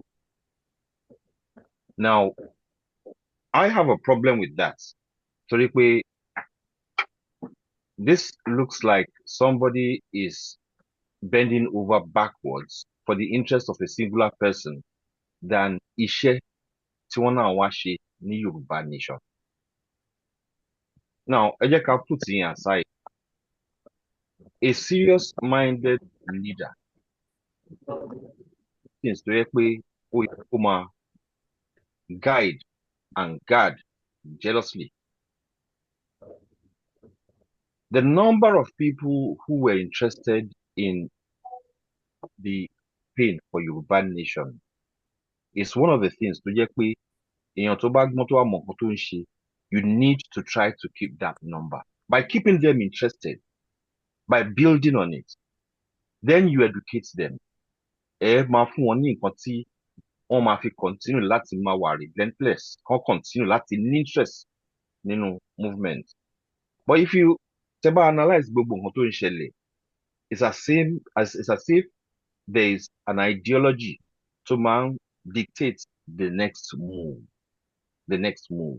And that next move is always to reduce the interest of the Yoruba people. Now, a lot of us dákẹ́ à ń wòye at the moment, but mo sure pé a lot of us àti mú a kind of happening tamari tamafi sọ pé yes, these people are actually playing us. And mine is related to that mega rally. Nǹkan táwọn èèyàn bá ń sọ ń gbà mí. Now, the whole reduction is there tí gbogbo wa ń rí táwọn èèyàn lose interest nínú Yorùbá nation. Now, ẹ jẹ́ ká tún wá wò báyìí wípé there's one thing tẹ́nìkan sọ a long time ago, mi mọ̀ bóyá Mark Twain ni one of these philosophers ló sọ. Wọ́n ní tí ẹ bá kó 2 types of ants sínú ìgò, tẹ́ bá ra gbégbó yẹn lẹ̀, transparency go já tẹ́ di, wọ́n máa ṣayé wọn lọ. But tẹ́ bá gbégbó yẹn, tẹ́ bá mí, ẹ máa dáwọ́ ọ̀lẹ láàrin wọn. So they start fighting. There are external forces to kó wa dání as ants in a jar. And there are people amongst us tó jẹ́ pé wọ́n wà nínú jar yẹn. Àwọn náà add sí chaos nǹkan tó ń ṣẹlẹ̀. There's no doubt whatsoever wípé a ní problem pẹ̀lú àwọn Fulani. And the Fulani are using wọ́n weaponize Islam láti fi bá wa jà. The whole thing has been designed to keep us down. We've become numbers. Kò sẹ́nibody tó ní connection pẹ̀lú wa as humans. They see us as stock tí wọ́n lè máa fi ṣeré. And ó wá bẹ̀rẹ̀ sí ni máa di pé levels ní kíni tí ń ṣẹlẹ̀. We have international problems. Global politics ó affect wa because they see the Africa as Africa as a pantry Ibi tó yẹ pé tó bá need resources kan máa lọ. So they don't want us to have any kind of harmony. Unfortunately, wọ́n ti affect a lot of our leaders in such a way tó jẹ́ pé àwọn náà either kan blackmail wọn ni or kó jẹ́ pé ọ̀rọ̀ pé okay àwọn náà fẹ́ wà in the level tó yẹ pé wọ́n máa wà comfortable, wọ́n máa ní riches and all of that. So we have all these stages tó jẹ́ pé everybody ń try láti promote sphere of influence tiẹ̀, but nobody is looking at the people. Now ọ̀rọ̀ wa ó wà multifaceted, ó ní layers. The only way tá lè fi bẹ̀rẹ̀ sí ni máa ronú bá ṣe máa solve problem ni pé ká wà kind of like merciful to ourselves. Ká bẹ̀rẹ̀ sí máa wo nǹkan. We are being played. There's no doubt about it. There are few of us that need to recognize that so that a lè break yoke yẹn. What is happening pẹ̀lú Yorùbá nation struggle yìí? There's a bit of ignorance, selfishness. People, àwọn èèyàn tó jẹ́ pé wọn ò ní any iota of nationalism lára or even patriotism for that matter. So we have allowed our influence láti distract Yorùbá nation movement. And one day, for me, ó dàbí ẹni pé wọ́n control situation by not allowing people who have the idea, turning knowledge, turning education, turning means láti move kíní forward. Kọ́ máa tì wọ́n sẹ́yìn. Wọ́n máa ti notice pé ẹnìkan dé, ó dàbí ẹni pé ó lẹ́nu or anything like that. Wọ́n máa fà sẹ́yìn, wọ́n máa disturb ẹ̀, wọ́n máa demonize ẹ̀, kind of like discredit ẹ̀ and all of that. So, Tinubu being in power, whether we like it or not, he is just a puppet. There are people out there who are more powerful than him. Mo rántí picture kan tí mo rí. It's very disturbing, and this is before Tinubu won the election. He went into the midst of these people in the north, and he was bowing. It was significant because he is the one tó ń sọ fún wa pé he's going to become president. You expect wípé kán ní reverence fóun, kó má jẹ́ fóun lóun máa ní reverence fáwọn. And when I say he was bowing, it was a serious bow. So they're playing us. If I know that, see everybody else don't believe wípé àwọn fẹ́ kópa gidi have high impact nínú ọ̀rọ̀ ìtàbá recognizing it. Maybe then we can now start using their games against them. For instance, tèmi bá ní opportunity ẹ̀ ń sìn, rift tó wà láàrin Hausa àti Fulani. Bí ṣe máa inject sínú ẹ̀ tí máa jẹ́ kó escalate, tó máa bára wọn fà á to a point tó jẹ́ pé wọ́n máa hold Fulani to a corner, wọ́n máa hold Fulani in such a way tó yẹ pé power máa jábọ́ lọ́wọ́ Fulani. Is the kind of thing tèmi máa plan. Ọ̀nà wo ni mo fi lè ṣe tó yẹ pé àárín wọn máa dàrú sí? How can I get them into a jar? In such a way tó pé tí wọ́n wà ní jar yẹn máa shake. Àwọn náà á bẹ̀rẹ̀ sí máa bára wọn jà. The idea of divide and conquer is a tool that anybody can use. Result ló matter. Mo wish kó yẹ pé mo gba Hausa. Bí ojú kínkín nínú ọ̀rọ̀ yìí, màá bá wọn dá sí. I'll start telling the Hausa people nǹkan tó jẹ́ pé mo ṣe ń lò against wọn. Bó jẹ́ èèyàn méjì, èèyàn mẹ́ta ni mo convince, it will work.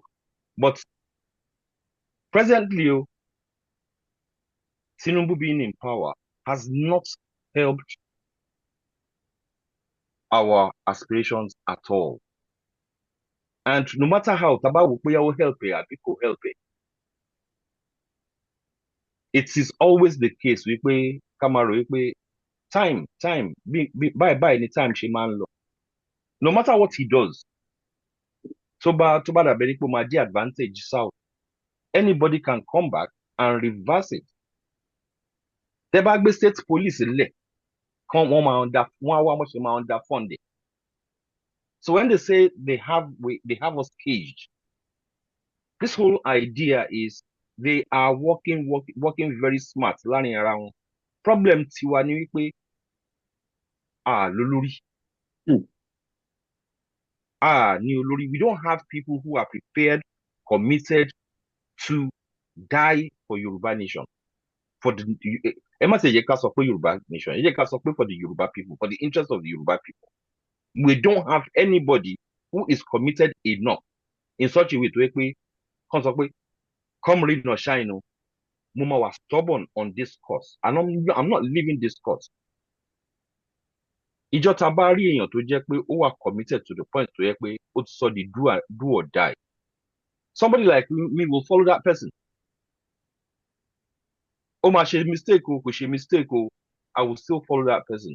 As long as tẹ́yìn yẹn bá leave gbogbo campaign yẹn open in such a way tó jẹ́ pé ó ń gbọ́ tẹlòmíì, ó wá àwọn èèyàn fúnra in such a way kó má expect wípé òun lòun gbọ́n jù out of 60 million people. A máa ń kó èèyàn mọ́ra ni. These people tó sọ pé àwọn ń lead wa, wọn ò recognize danger tó wà in front of us. Wọn ò dẹ̀ wá wọ́n ṣe máa wá solution sí. Any weapon téèyàn bá rí, use it. Kọ́mọ Yorùbá kán survive dilemma tá wà nínú èyí. So Tinubu or no Tinubu is just a delay, and I can tell you this, gbogbo alamọ yẹn already. The moment Tinubu bá ṣe the next 6 years, káwọn máa fi gbé next person sí, ojú wa máa rí máa bò. We all know that already. So nísìnyí wọ́n ń jáde mega rally kíní kan, wọ́n ti tún tune wọn up. Tí wọ́n bá dẹ̀ tune wọn, mentality tí wọn kò work in such a way tó yẹ pé you don't wait for wípé o fẹ́ align operation tiẹ̀ pẹ̀lú tiwọn. Òun láti align operation tiẹ̀ against tiwọn ni. So 2027 tí ń bọ̀ nsìn, ìgbà yẹn la bẹ̀rẹ̀ sí ni máa pariwo mega rally. Mi ò ní problem pẹ̀lú mega rally per se. But call people tó jẹ́ pé strategists ni wọ́n kàn help yín láti decide bí nǹkan ṣe máa lọ, bí nǹkan ṣe yẹ kó ṣe máa rí. People who can work against the strategy of the Fulani. People who can work against the strategy of the West and all of that. Ọmọkùnrin Burkina Faso yẹn, ó ti wá open so many things up fún àtàkùn rí pé we are in so much trouble. We are, ẹni tí ò báyìí tí recognize ẹ lọ farabalẹ̀ kẹ́ lọ wo kíní, we are in so much trouble. Ọlọ́run má jẹ́ kárí, it can work 2 ways. Tọ́ bá mú bọ̀bọ̀ yẹn balẹ̀, nǹkan méjì ló máa ṣẹlẹ̀. Either kó deepen wa into servitude, into slavery, àbí kó jẹ́ pé gbà yẹn la máa pariwo jáde pé gbà wọ́n.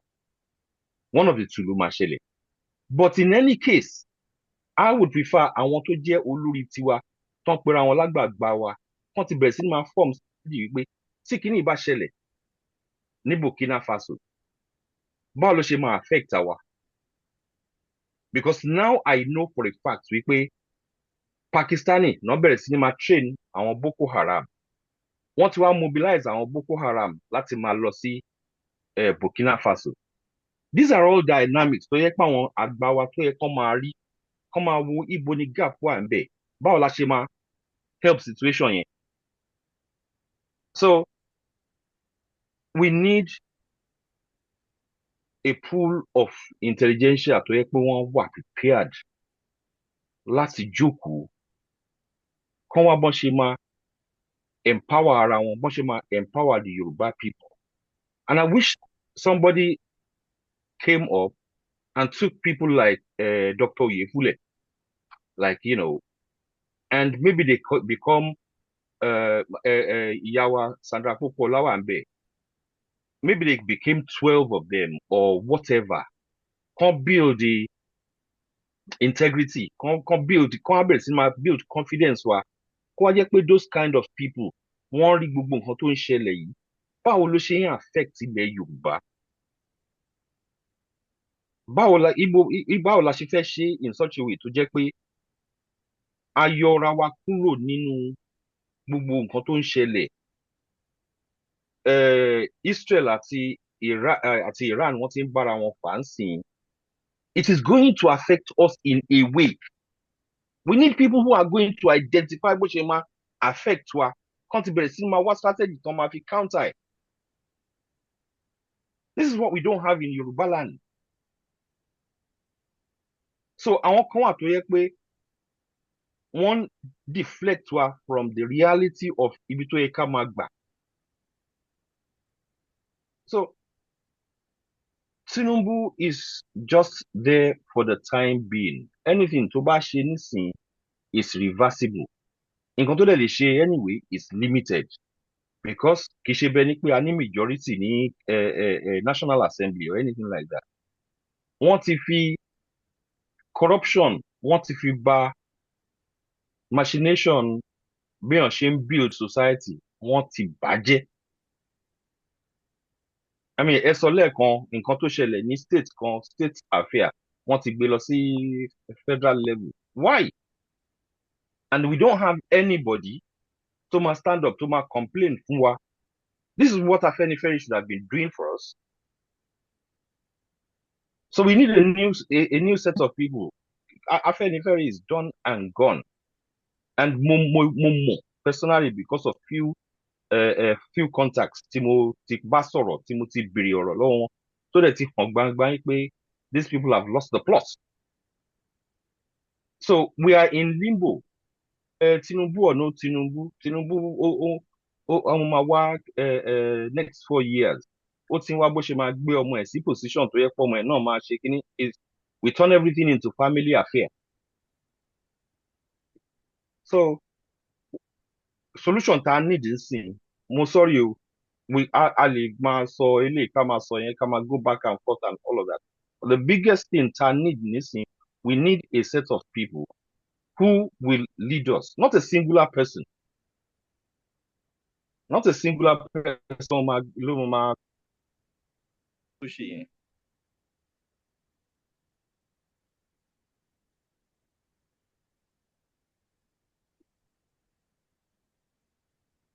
Yes. Any sort of Eshe, thank you. The next question. I can be Dr. Yefule Convere, the next question. Dr. Yefule Shewabe. Okay. Since the Baba was making Dr. Barisa Talabi. The second question is the continued, despite repeated attacks on Yoruba farmlands and communities, why does the federal government remain largely silent? And what does the silence reveal about the limits of Yoruba protection within the Nigerian Union? And Tabashiwo question, Mofeka will not. We pay Tabano Dake, all under forest ranger, Sileo, forest ranger. Maybe because the Nigerian army has been infiltrated. Well, trust Nigerian army, like you can love it. Who knew what time Jalo, Baja, initially. Never are you know that you're not. Yeah, Barista. That's there will be a question on the first one, Taniko, any change at all. The repeated attack is still continuing on our farmland. It can be Dr. Tiso, who can reduce a bit, but not significant. Ẹ jẹ́ ká fi ti Ọ̀yọ́ yẹn ṣe example. Tí wọ́n bá lọ bá wọn jà ní farmland wọn, kán fi ẹran jẹ oko wọn. Kò ní sí wàhálà tí wọ́n máa ní kán kó wá sí Àbújá. And federal government remains silent torí kán lè take control. Torí pé kò sí Yorùbá head àbí leader tó lè raise much eyebrow pé why tí ẹ wá ń continue láti máa bà farmland wa jẹ́ tẹ́ ẹ jẹ́ káwa ènìyàn wa kàn ṣiṣẹ́. They have bad motive with the sense pé tí wọ́n bá jẹ́ kí a ní àgbàdo tó ń jẹ àgbàdo wa, tí wọ́n bá jẹ́ ká ní àwọn nǹkan èrè tá a lè máa jẹ, tá a lè benefit ẹ̀wà àti gbogbo ẹ̀, depend lórí north tó ń kó wá fún wa because gẹ́gẹ́ bí a ti gbọ́ research tá a kà wọ́n ní almost 20 billion in a month ni àwọn nǹkan tó ń kó wá sí south. So if our own farm táwọn náà bá lè àwọn farmers wa táwọn náà bá lè produce that large crops tí wọn ò ní tà mọ́ wọn ò ní ráyè wá ṣe mọ́ òun ni federal government fi silent and apart from that again wọ́n fẹ́ kí wọ́n sọ wá di ẹni tó máa look up to the north láti má lo oúnjẹ and òye tán bá dẹ̀ dictate pé àwọn fẹ́ tà á lọ́ máa tà á then it still remain the control láti wà lọ́dọ̀ wọn. Torí àwa Yorùbá gẹ́gẹ́ bí a ti ń sọ bọ̀ lólórí àlẹ́nu tó máa jà fún wa tó máa ní àwọn wà níbì kan pé ẹ ṣe máa ṣe báyìí fún wa. Àwọn federal government tó silent àwọn Fúlàní náà ló wà níbẹ̀ láti remain silent tán ò ní ṣe nǹkan kan lórí ẹ̀. Àmọ̀tẹ́kùn ti sọ àdàwà náà ti rí i pé tí Tinubu bá kúrò ńbẹ̀ gbogbo nǹkan tí ó ṣe ló máa reverse kì í ṣe reverse ẹnìkan wọ́n wá fi ìyàpá Yorùbá lórí seriously. Àwa la láti dira wa mú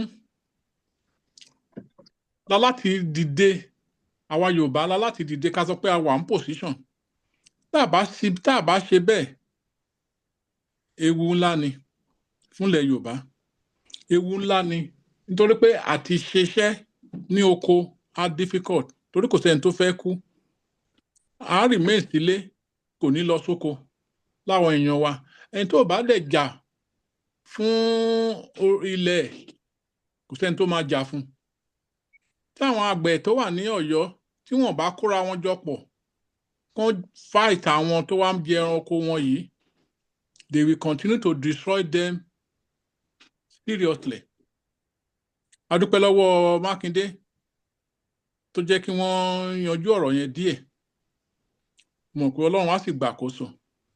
So the remain of the federal government is that we don't have Yoruba in control of that panel or on that power. Gẹ́gẹ́ bí wọ́n ti sọ pé structure kò sí Yorùbá ní structure wọn at all. Pé bóyá Yorùbá lè lẹ́nu ọ̀rọ̀ níbì kan. A kàn ní police, a ní ọlọ́pàá ní gbogbo ẹ̀ but it doesn't count anything. Níbi tí àwọn abíyẹn ti jókòó dé tí wọ́n ti rí lè fẹ́ destroy wa tó. Tán fẹ́ sọ wá di aláìmọ̀ọ́ṣe, tán fẹ́ sọ Yorùbá di aláìlágbára, tán fẹ́ sọ Yorùbá di ẹni tó tẹ̀ lè ronú. Because àwọn èèyàn wa bí ìgbà tí wọ́n ń ronú ló jẹ́ lójú mi. Àtọ́ bá lè ti rí owó kò sí ohun tí wọn ò lè ṣe. Yorùbá lè ta ọmọ ìyá ẹ̀ torí owó torí ipò tán fẹ́ dà àti tán fẹ́ jẹ́. Ó ṣe ni láàánú láti rí pé bí Yorùbá ṣe tó kó má tẹ̀sí ẹnìkan tó máa yọrí pé òun fẹ́ lead Yorùbá. Kó má sí alágbára kan tó máa sọ pé yes tán rí pé olótìtọ́ ni táwọn Yorùbá máa tẹ̀lé tó máa dìde táwọn Yorùbá máa tẹ̀lé pé bí yes ibi tó bá ń lọ we will follow you. Aláwọn aláyé kanjú náà ṣùgbọ́n kò sí olórí. Àwọn tó lè ṣe wọn ò lágbára kò sí owó kò sí nǹkan tán lè fi ṣe wọn ò nípò láàrin àwùjọ. Ọlọ́run á bá wa yan olórí àdúrà wa nìyẹn but attack yẹn tá a bá ṣọ́ra it will still continue torí purpose wọn ni pé láti demoralize wa láti lé wa kúrò lóko láti sọ wá di aláìmọ̀ọ́ṣe ká lè máa wojú àwọn nìkan ká lè máa ra nǹkan láti north wa báyìí sọ pé ó burú ní north náà wọ́n táyì ń produce àwọn a lot of crops lọ́hùn ju àwa lọ. Àwa náà ń gbìyànjú ní south but wọ́n fẹ́ destroy wa or incapacitate wa so that we be nil. Àdúrà wa ni pé kí Olúwa kó ràn wá lọ́wọ́. Bí Mákindé ti dìde yẹn náà kó Ọlọ́run kó jẹ́ káwọn tó wà ní other state náà kan dìde torí pé kì í ṣe Ọ̀yọ́ nìkan. Wọ́n ń jà gan ní Ondo lórí àwọn farmers. Ó wà lógùn state náà. Káwọn gọ́kùnrin bá lè dìde I think the solution will be solved. ẹ ṣé púpọ̀. ẹ ṣé gan.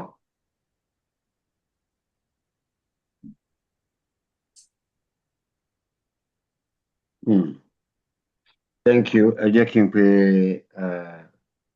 Sister Tinu.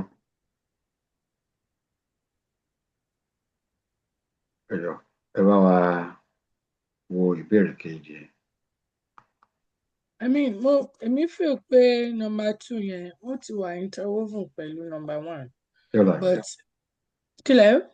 What do you So without belaboring anything, Shemo, silence in terms of you to reveal a lot because, of course, we can tell pé Yoruba people too are on one side. It's not even Yoruba people. Everybody is like God for me and my household, you know, and God for us all. There's an expression Thomas song like me. So mo go fúnra mi náà wípé oh my gosh, okay. Federal government ò lè sọ̀rọ̀ àti sọ tẹ́lẹ̀tẹ́lẹ̀ because of gbogbo the structural limitations tó ti wà lórí wọn, maybe considering the constitution, considering the years tí gbogbo kinní yẹn ti ń ṣẹlẹ̀ tẹ́lẹ̀tẹ́lẹ̀, and ṣe mọ̀ pé wọ́n sọ pé ojúbọ̀rọ̀ kan la fi ń gbọmọ lọ́wọ́ kìnìún àbí bóyá mo ti sọ lẹ́ẹ̀kan. So going back to gbogbo nǹkan tí mo sọ wípé tá bá wò dáadáa, even federal government, let's say the president who is a Yoruba, he will always tell you he's not the president for Yoruba people. He's president for the Nigerian people, and justifiably so, because Nigeria ló ń function at the apex wọn, kò ń ṣe for the Yoruba people. And even in so many things, bóyá attack ni o, bóyá fire and bí kan ni o, bóyá kí náà pé kidnapping ni o, bóyá decimation ni o, bóyá fire ni o, anything tó ti ń ṣẹlẹ̀ when it comes to the Yoruba land, you hardly hear our so-called Omo Yoruba, who is the president, say anything or even empathize, kò ń ṣe sympathize pàápàá, empathize, kò ní ṣe fún wa. We have not seen that publicly. I have not seen it, so maybe he has, but I have not seen that. So, and that is why Temi Fisokpe, he will tell you is president of for all Nigerians versus Yoruba or any ethnic group's president. So, and knowing pé also wọ́n á tún fún wa in defense, wípé of course àwọn ń ṣe security, but kì í ṣe security is not something tó jẹ́ wípé ó máa ń show immediately, ṣe mọ̀, it's something tó máa ń take time. Bóyá wọ́n ti ń put group together, bóyá wọ́n ti ń put àwọn èèyàn together, bóyá wọ́n ti ń ṣe nǹkan kan lábẹ́lẹ̀, bóyá planning wọn ṣì ń lọ, àwọn nǹkan tí ìgbéjáde ni the logistics, wọ́n á tún sọ fún wa kinetic àbí non-kinetic kíní tán fẹ́ lò, strategy, the technology, ìbọn kíní kankan, all those things. They will even tell you they have limited funds, but I don't think ọ̀rọ̀ security ò ń ṣe nǹkan tó jẹ́ pé ó gbọ́dọ̀ jẹ́ tá máa use the defense of limited funds fún. We should go all out, especially with the way things are going, and especially knowing what what is going on and happening to everybody, every corner in Nigeria, especially the Yoruba people. So, and of course, people's interest not to win and all that, but in all fairness, à ń sọ wípé wọ́n lè fún wa ní gbogbo excuse yẹn nǹkankan. Now, who are these leaders tá à ń lò? It shows pé gbogbo leader náà, Àmọ̀tẹ́kùn ti sọ tán lẹ́ẹ̀kan, everybody for himself ni God for us all. Gbogbo wọn non-nurture futuristic interest and purses wọn, because if not ni politics ni wọ́n ń ṣe. They are not about doing anything to make the life of the people better. Because tó bá yẹ pé nǹkan tó wà at their forefront ni, gbogbo response wọn àti resolve wọn sí nǹkan tó ń ṣẹlẹ̀ yìí ó máa yàtọ̀. So, and their silence is making us, the populace, the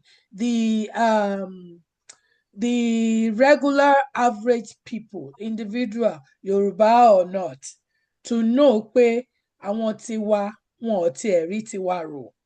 Tara wọn àti tàpò wọn àti tẹbí wọn ni wọ́n ń rò.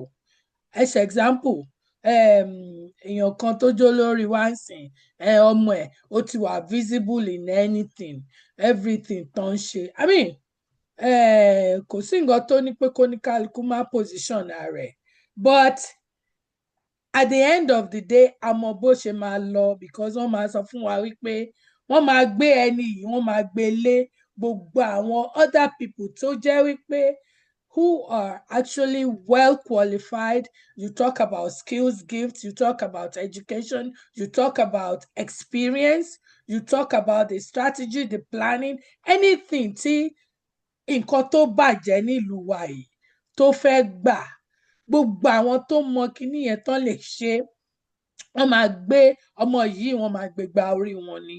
Number one, maybe because wọ́n máa fowó rà wọ́n. Ànígbà tó jẹ́ pé alátẹ̀ẹ́nù náà ni gbogbo wa, wọ́n á gbà á.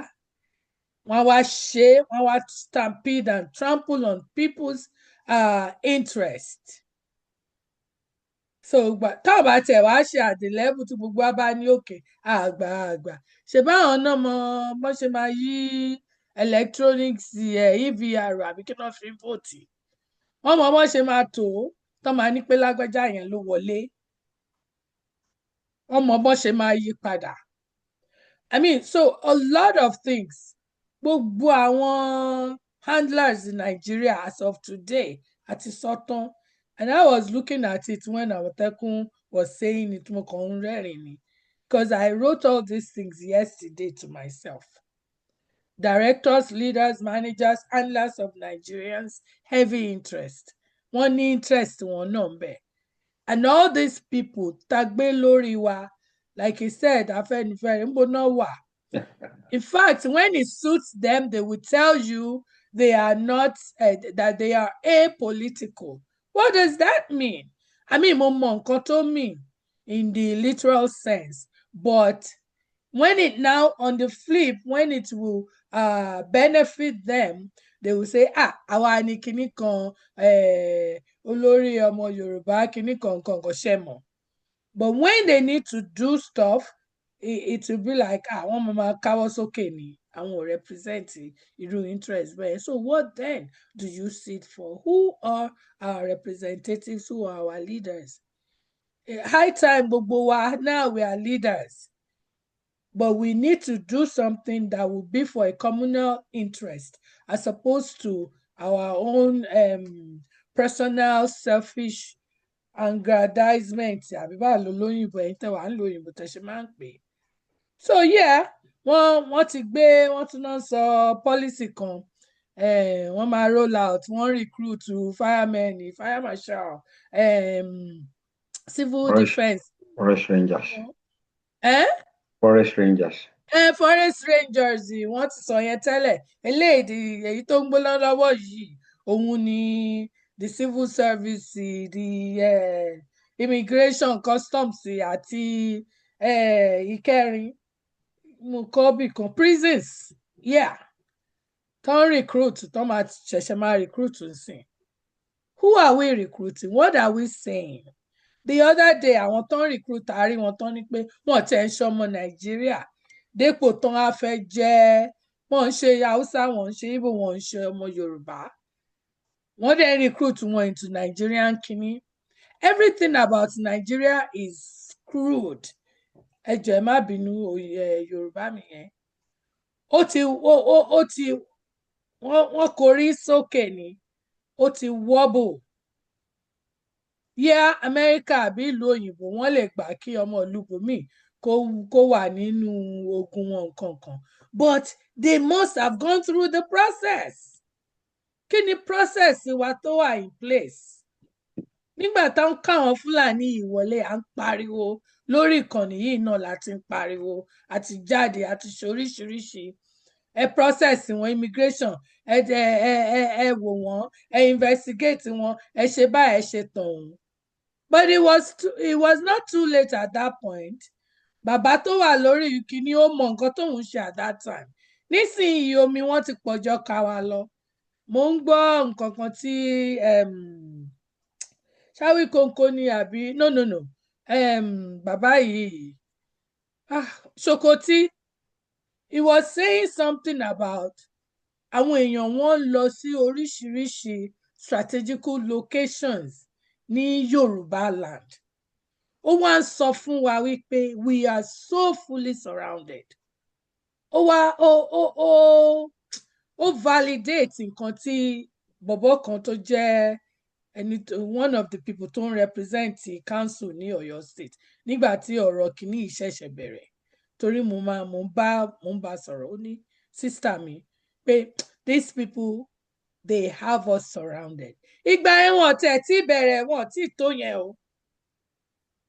Nísìnyí bọ̀bọ̀ yẹn ó wá identify 6 areas tó jẹ́ border Yorùbá land látòkè Kogi títí dé ìsàlẹ̀ ní Badagry títí dé Kìtì títí dé Èkó ló ṣe identify gbogbo ó ní when you get there wàá rí colonies these people called Fulani. Ibi tó o bá ti rí colony Fulani o ti rí colony àwọn èèyàn kejì wa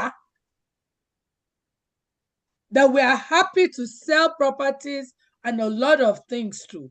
So ẹ sọ pé bàbá Tàlàbí sọ pé bóyá àwọn Yorùbá wọn lè dáko wọn lè ṣe. Yeah, that's their strategy, and èyí tó bá tún lè dáko tó bá díẹ̀ láti ní business. Àwa on the other side a tún lé wọn wọlé because a lówó tá máa get into the system pé ṣé wọ́n fẹ́ máa ta kíní nù àwa náà á tà á tún kó gbogbo àwọn èèyàn wa àgbà shops lọ́wọ́ yín. So where do we go from there? There is threats to us everywhere. Priority handlers and movers and shakers Nigeria kan ni anybody, not even a tribe. It's their own selfish interest. Àwa là nígbà kan ṣe kínní fún wa. So àti dákẹ́ jù. Èmi ò canvas pé kéèyàn lọ ṣe ìwà àpààyàn àbí gbébọn gbé kínní kan no. But I'm saying we need to wake up from our slumber. When we get to mo kàn fúnra mi tí mo rò pé ó yẹ ká lè ṣe. I will, as we get to maybe number 3 or number 4, I'll say it. So, but now everybody needs láti ṣe something téèyàn lè ṣe fúnra rẹ̀ individually because ìgboro rẹ́rìn and we know it. Gbogbo àwọn arábí wọn ṣe anything to support us. Wọn rí tiwa rò. Ẹ sọ̀rọ̀ kò sí opposition kankan. Ó lè má sọ opposition, they are politicians. They will act as the politicians behave. It's fine for them. But what are we doing? What is our response? Ṣáwa ń gbà á? Àwa là ń gbà á now. Wọ́n bá ti mú rẹ̀ sí wa, tó ti fún wa t-shirt for the next 4 years, they're good.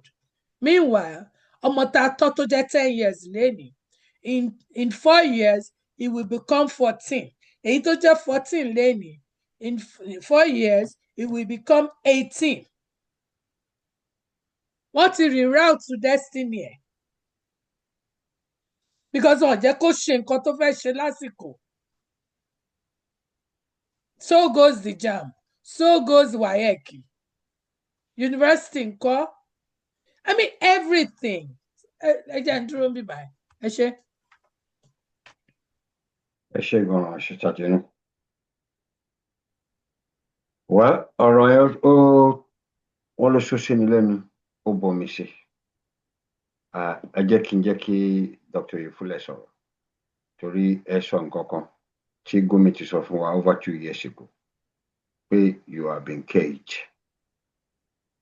We have been caged. And sorry, Doctor. The reality on ground ni pé our city dwellers do not see the threat. And most of us tá a wà níbí tá a rí nǹkan tó ń ṣẹlẹ̀, irú nǹkan tẹ́ ní Ṣòkòtì sọ. Within 2 or 3 days, tí diasporans bá dé Nàìjíríà, wọ́n máa ń gbàgbé nǹkan tó ń ṣẹlẹ̀. Our people on ground don't lọ party ojúde ọba, wọ́n ti lọ Ìkòròdú lọ ṣe party, they can move out. They don't see the threat that surrounds us. So these are things that we need to deal with. Our civic hall and private hall are filled every other day. Clubs in the city. But meanwhile, nǹkan tó ń jẹ́ ìlú gangan, ibẹ̀ náà gbogbo wọn ti ń kọ́lé sí, tán ti gbà. And I'm sorry to say this, ẹ má bínú, Dr. Ifule. Bí mi ṣe rí ni àwọn àgbà tá ló wà nílẹ̀ Yorùbá tí ó yẹ kí àlùpàá àwọn náà lẹ́nu ń bẹ̀.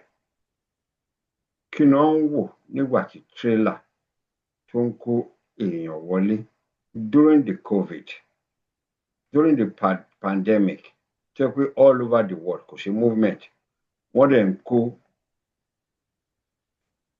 motorbikes pẹ̀lú able-bodied men, young men, with military assorted weapons, pẹ̀lú bullet wọlé wá sí ilẹ̀ Yorùbá. Kí làwọn leaders wá ń wò? A gbọ́dọ̀ bẹ̀rù, a gbọ́dọ̀ ṣojo. But tá a bá ní tanra wa, ó dàbí pé ilẹ̀ Yorùbá. Ẹ má jẹ́ sọ, unless tí àràbá bá túra mú, odò ń gbà rere lọ. Ó dàbí pé a ti ń go the way of Ìlọrin. Nǹkan tó wà on ground. Tá a bá wo àwọn ọmọ tán kú síbẹ̀ yẹn, tán rìn káàkiri yẹn, tó jẹ́ pọ́n dẹ̀ máa ń bímọ bí kíní náà ṣe ń bímọ. In another 10 years, ẹ wo population yẹn. Gbogbo àlùmájèrè ọ̀dọ̀ wọn ti kó wọn wá sọ́dọ̀ wa. Dr. Ifule, ó ní nǹkan tá a jọ sọ during the week. Nípa kí lórúkọ Banana Island and Ìkẹjà. Gbogbo bí wọ́n ṣe ń rí àwọn ará Nasarawa kọ̀ọ̀kan gbogbo ẹ̀. But ẹ jẹ́ kí n fi ilẹ̀kẹ̀ yànnàná question kejì. Sorry pé mo wà emotional a little bit. Yeah, ṣé question 2 la wà lórí ẹ̀? Bẹ́ẹ̀ni sir, question 2. Despite repeated attacks on Yoruba farmlands and communities, why does the federal government remain largely silent? You mentioned it just a little while ago. Federal government and Yoruba elders will remain quiet. Federal government, what is said of structure, Fulani-inspired structure, to Shiwambe, Tinubu coming in right now cannot all of a sudden dislodge it. Àwọn elders wa tọ́nlí tán kó able-bodied almajiri wọlé pẹ̀lú ìbọn pẹ̀lú motorcycle, wọn ò lè sọ nǹkan kan. Ẹ̀kọ́ ṣe tèmi bá tún béèrè ni pé kí ni àwọn ọ̀dọ́ gan ń ṣe náà? Tí àgbàlagbà ò bá dìde, kí ni tí a 35-year-old ọ̀dọ́ kan náà dìde kó bẹ̀rẹ̀ sí máa sun gbogbo àwọn kíní ẹ̀ bó wá ti ń rí wọn lọ́nà òun àtàwọn ẹgbẹ́ ẹ̀? What stops him? Nǹkan tó stop both our leadership àti our elders àtàwọn ọmọdé, àwọn ọmọ wa, tó stop gbogbo àwọn mẹ́tẹ̀ẹ̀ta yẹn ni structural, ni structure to our ground. You see, there's this political protection from Fulani, or their interest. Èmi ti gbọ́ ńjọ́ kan báyìí. Okay, I'll give you an example. Mo lọ change owó lọ́wọ́ Fulani kan Jẹ̀bú Òde, and there was this insolent young boy, Fulani, tó sọ rubbish. I ended up slapping him. Hard slap, gbọ́n tiẹ̀ fún. And you know what happens? Go on to Sora, go on more area, but so I'm going to come on, go Fulani létí. Go back to 1938. Ní ìlú mi, ìlú bàbá mi, Ìpẹ́rù. One distant uncle of mine slap òyìnbó. Títí di ọ̀la wọ́n sì ń sọ ìlú yẹn pé mi ní dárúkọ uncle yẹn. Ó kàn gbá òyìnbó létí ni. As if òyìnbó kì í ṣe nǹkan tó ń gbá létí, kì í ṣe nǹkan tí yàn ń tutọ́ lò. Dito, late mo dẹ̀ sọ ń pa Fulani níjẹ̀bú Òde. I think this was either 2016, either 2015 or 2016 lélẹ̀ ìṣẹ̀lẹ̀. In other words, a ti gbé wọn sípò tí òyìnbó wà láyé àtijọ́. Bẹ̀tẹ̀ má sọ fún fellow Western ẹ̀yin tẹ́ ń rò pé bóyá Láìbé, Guinea, Sierra Leone kó wọ́n bá pọ̀ ju ẹ̀yin Nàìjíríà lọ. Ẹ má sọ fún wọn pé Fulani ló ń rú lẹ́yìn o. Wọ́n á kọ́ ní pé ẹ̀ ń parọ́ ni. Why they will think you're lying? How can you advanced Nigerian tí gbogbo wọn wà lókè ìgbà tá a ti lọ kó wọn gàn pẹ̀lú ECOWAS níjọ́sí to be to be an American you advanced, to be a Nigerian you an advanced person ló máa ń lọ lọ́kàn wọn. Àwọn West Africans mò ń sọ o. So kíyàn má sọ fún wọn pé Fulani tá à ń gbé lókè gàgàgà ni the same Fulani táwọn ti lẹ́kọ̀ọ́ lò wọn. So the point is this: the political protection to Fulani ni tó ti create fúnra wọn tó dẹ̀ ṣe maintain up till now. We need to find a way to undo it. Plain and simple. Bí ojú ní pé kí yàn kọ́ ṣe máa text sínú platform káàkiri láti sọ fún àwọn èèyàn pé àwọn èèyàn yìí, they're not who you think they are. Even though if you say that, there'll be a humongous number of people by virtue of Stockholm syndrome trying to identify with the oppressor. To ní ẹ má ṣe bẹ́ẹ̀ fún Fulani ni ẹ jùlẹ̀ má ṣe ẹ jùlẹ̀ ó ní Quran lọ́wọ́. All those kind of rubbish. You see? So that political protection that we create for our, we have to find a way to undo it. And political dominance, political structure, we have to find a way to undo it. It's not all this dominance and structure were not built in one day. So we are not going to undo them in one day either. But I'm going to be very strategically, but those are the things we've got to sooner or later get rid of. And the sooner we start, the better. One person, two person, three person. Barrister Telabi sọlẹ̀ nǹkan pé bóyá Barrister Telabi ni ẹnìkan ṣáà sọ pé we need to make friends pẹ̀lú àwọn Hausa. Sure. Our friends, our enemies, me go. Amotekun said it. Oh, Amotekun, sorry. Amotekun, let me give you credit. So, our friend, our enemy's enemy is our friend. Plus, this enemy's enemy had never been our enemy to start with. Hausas have never been our enemy. Culturally, they're more similar to us. Èdè nìkan ló náà fi yàtọ̀. Èdè wọn ó yàtọ̀ sí tiwa in terms of classification mo ń sọ. So, but you are more likely to find the Hausa man or woman a likable or a delightful person to interact with, as opposed to our Karambani, Tawalati, Futajalon. So, we have to look at another thing to man power and this foolish federal character. tó ti wà ńlẹ̀, federal character tó ń fi Fúlàní sí everywhere yìí sì tí èèyàn ti wà ń bẹ̀ mo mọ̀ pé ó ti change àwọn èèyàn at the top, but what puzzles me about the people at the top, Yoruba people at the top, ni pé kí ni tó ṣe ń pa àwọn èèyàn ní middle belt tí sójà wò tí lè put a stop to it.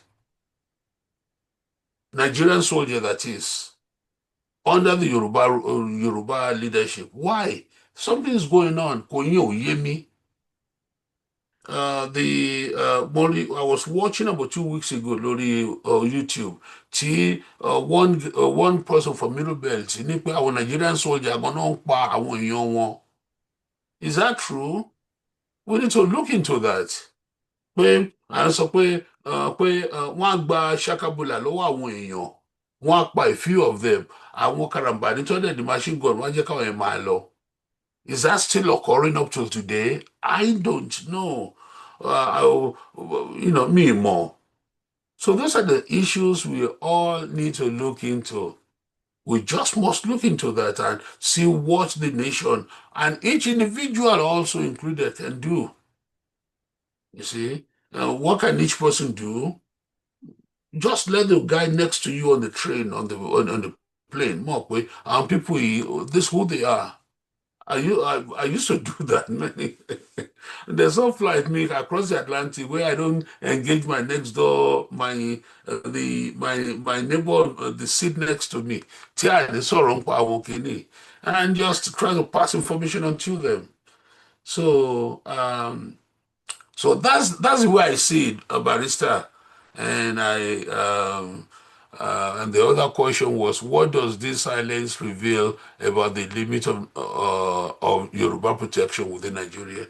Well, like I said before, this silence, Tony, because it's an internally imposed silence. People who have been, people have had a structure placed on them. Tí structure yìí dẹ̀ aláwọn kọ́ máa sọ̀rọ̀ burúkú ń pa Fúlàní, tó máa aláwọn kọ́ máa sọ̀rọ̀ burúkú ń pa àwọn oppressor wọn. So they will be silent when these oppressors are doing bad things. So better bá ti rí pé àwọn oppressors yìí wọ́n ń ṣe èèyàn gidi, then maybe it'll be easy now for our political leaders to who are also under the same spell. Ẹ má gbàgbé o, political leaders who are also under the same spell. Bóyá wà easy fún wọn láti lè ṣe the right thing l'Abuja. Bóyá wà easy fún àwọn elders wa láti ní pé àwọn trucks ẹ̀ ń kó lọ yìí, no, they don't belong here. Adé ètò easy fún àwọn ọmọ wa, àwọn ọ̀dọ́ wa in their 20s, in their 30s to actually take, stop them, do whatever they wanted to do with it. Come out with one with an awe-inspiring, Jésù ṣẹ̀ṣẹ̀ dé láti Jerusalem kind of thinking. These are not Jesu. They're not from Jerusalem. These are Fulani herdsmen who intend to kill you. Yep. Back to you, Barrister. Eshegon, thank you very much. Amotekun, you are next. Question number 2. Despite repeated attacks on Yoruba farmlands and communities, why does the federal government remain largely silent? And what does this silence reveal about the limits of Yoruba protection within the Nigerian Union? Mo ń try láti create picture kan sí. Mo fi peacock represent Yorùbá tí ó ń flaunt beauty ẹ̀. Meanwhile, lẹ́gbẹ̀ẹ́ ìkòkò kan àti kọ̀lọ̀kọ̀lọ̀ kan wọ́n wà bẹ́ẹ̀ tán fẹ́ bára wọn jà kan gidi. But the peacock kò wà aware of reason tán fi ń jà. Òun kàn kó ìyẹ́ ẹ̀ ó káṣọ wọ̀, ó ń ṣe ayé lọ. Kò realize wípé ìjà tí kọ̀lọ̀kọ̀lọ̀ àti ìkòkò ń jà orí òun ni. Now, tí ó bá possible fún wa láti create that kind of image sí mind àwọn tó jẹ́ tiwa gẹ́gẹ́ bí Yorùbá. Maybe we can get that impending or imminent danger sí mind wọn. The whole thing, mo ń try láti enjoy time, mo máa ń try láti distract ara mi from this whole issue of Yoruba were in trouble and all of that, because it's actually very, very painful understanding what is ahead of us. We are in so much danger tó jẹ́ pé a ti answer gbogbo question yẹn, but I need láti mo understand pé I need láti máa repeat it because we want people to hear it, understand it, and adapt to possible ways out. Tí n bá fẹ́ sòótọ́, ó ti fẹ́ dé stage tó yẹ pé ó ti sú mi. Ó ti really sú mi. Kò sú mi débi pé mo fẹ́ back out, but ó sú mi débi pé kéèyàn máa, èmi tó yẹ pé mi ò believe nínú anything, Judaism o, Christianity o, Islam o.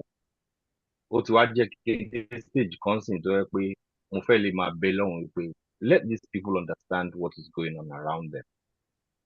Tẹ́ bá notice mo ti wà tangential sí question tẹ́ bí mi, because mo ti go so deep into that thought wípé kí la lè ṣe. Ẹ jọ̀ọ́ ẹ béèrè question yẹn again. Mọ nǹkan tó ṣẹlẹ̀, ṣe rí gbogbo question yẹn, ó dà ní pé ẹ sọ nǹkan kan wípé a fẹ́ break it down káwọn èèyàn lè kọ́ máa tún béèrè Bẹ́ẹ̀ni. kíní yẹn mọ́, but mo fi pé ẹ jẹ́ ká lọ sí the last question, ká wo nǹkan tó máa ṣẹlẹ̀ during the question and answer period, and nǹkan tí solution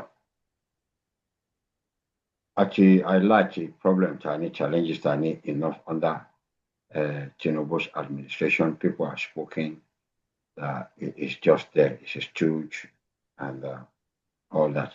So the last question tí màá fẹ́ kẹ́ kọ́kọ́ down is, given these realities, what urgent political, legal, or grassroots steps must the Yoruba people take to reclaim control of their land and advance the cause of self-determination in a meaningful, irreversible manner? Solution. Ṣé Yorùbá máa ní ara ìjà lẹ́yìn wà. There's we always say there are so many ways out, there's so many ways that if we approach it.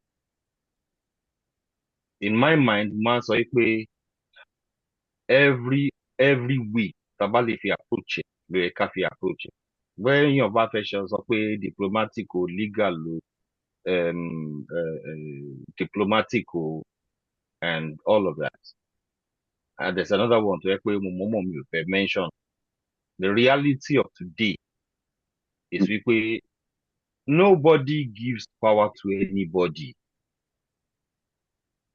And Yorùbá ló máa ń sọ pé ojú tó bá rọ̀ ní rẹ̀ ń so.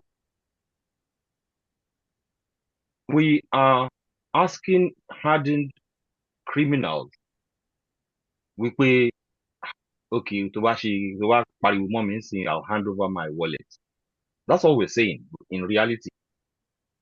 So gbogbo weapon tó bá wà nílẹ̀, all weapons tá bá lè fashion against wọn, k'Ọlọ́run mú wọn. So problem wa ni pé àti sọ kọjá lénìí, we're not nationalist enough, we're not patriot enough, and the reason tó fi rí bẹ́ẹ̀ yẹn ni pé we don't have trustworthy arrowhead. Àwọn sọ pé àwọn àgbà part tí àwọn àgbà máa play nínú ọ̀rọ̀ yìí àwọn tá a pè ní àgbà or ká sọ pé àgbàlagbà.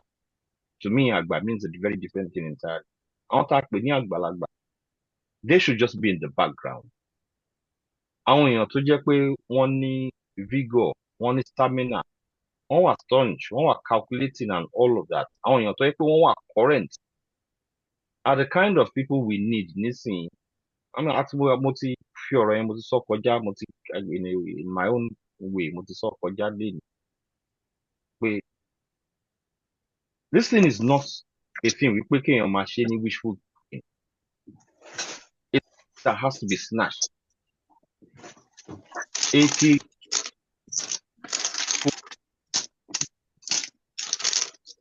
já wípé kó dẹ̀ jẹ́ pé ní wọ́rọ́wọ́ 15 million people wọn ò ju 15 million ní gbogbo àgbáyé, at best 17 million. wọ́n wò tí wọ́n làwọn ṣe kínní yìí for years everybody ti ń gbọ́ ń pa Mossad. Èmi máa ń follow nǹkan very very closely, mo understand nǹkan ṣe, mo dẹ̀ nǹkan fẹ́ lọ. The only strategy ni pé ká ṣe ìwú àbá and all láti máa ìwú àbá kọ́ máa ṣe dánmù nílò, kọ́ máa ṣe ojúde ọba Ìjẹ̀bú, kọ́ máa ṣe Ìbàdàn. But there should be a set of be the custodians of pé kíní ẹ máa ṣiṣẹ́.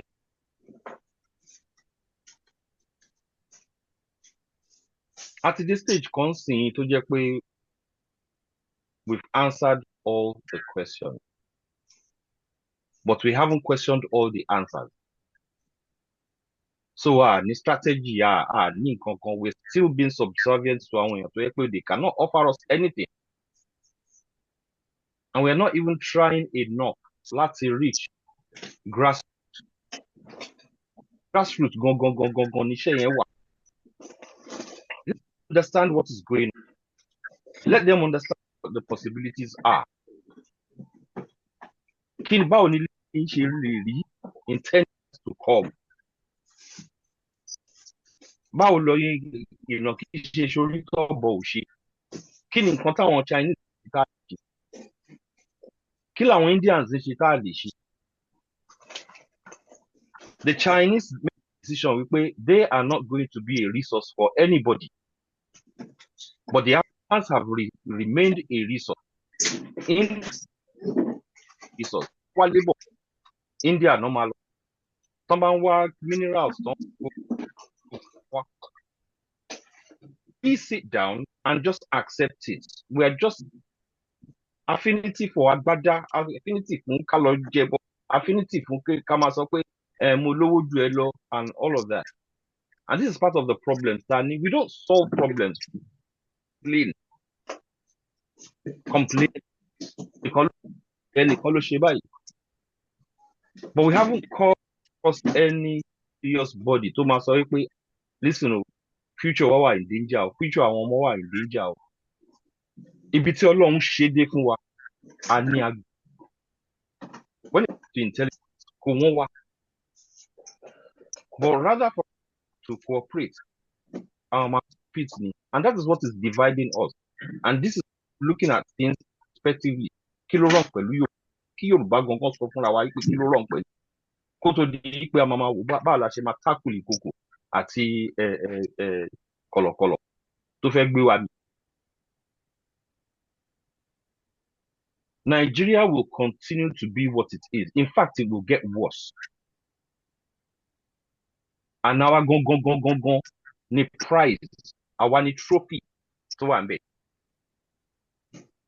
So when you see we don't let me share you. We don't can develop positive the set of people. Àwọn ló máa bẹ̀rẹ̀, àwọn ló máa intensify. Àwa kan máa wò wọ́n. Only very few people ló ń dá sí ọ̀rọ̀ pé kí ni future Yorùbá on the political level kí làwọn politicians wá ṣe fún wa Yorùbá politicians wọ́n ṣe ẹ lọ wo monarch nítorí yẹ kí young guys 1974 1973 méjì kó jẹ́ pé àwọn ló máa jókòó tó máa round àwọn bàbá wọn lọ́ba lọ́jọ́ what is the way forward fún Yorùbá ẹnìkan ló dá Ọ̀yọ́ tó jí lamẹ́ríkà ẹnìkan ló láti jẹ́ custodian ẹ̀ ẹnìkan mo jù ẹ́ lọ ó jù mí lọ then a máa mú history wa a máa twist it in such a way kó lè favour wa and all these things ń create division láàrin wa go to the religious kind of level as well eléyìí believe wípé wọ́n kọ sínú ìwé ẹ̀ wípé wọ́n láti dominate the everybody else it is written in the book pé wọ́n la so gbogbo kìíní yìí à ń rí the reality we see it the problem we see it but for some reason we're not looking for the solution a ti máa sọ kìíní yìí a ti sọ over and over and ọlọ́mọ jẹ́ ká kí ni nǹkan tá a wálé ayé yìí fún we only come to prepare for the next generation tó ń pín wa àwa sọ pé máa fún àwọn wa ká fogún lẹ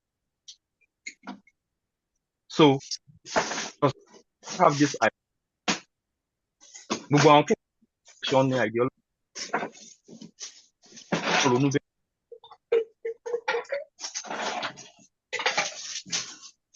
People.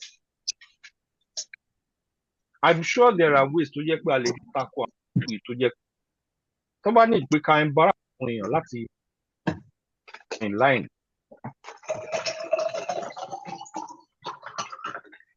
Ṣé fearlessly because it's the right thing to do.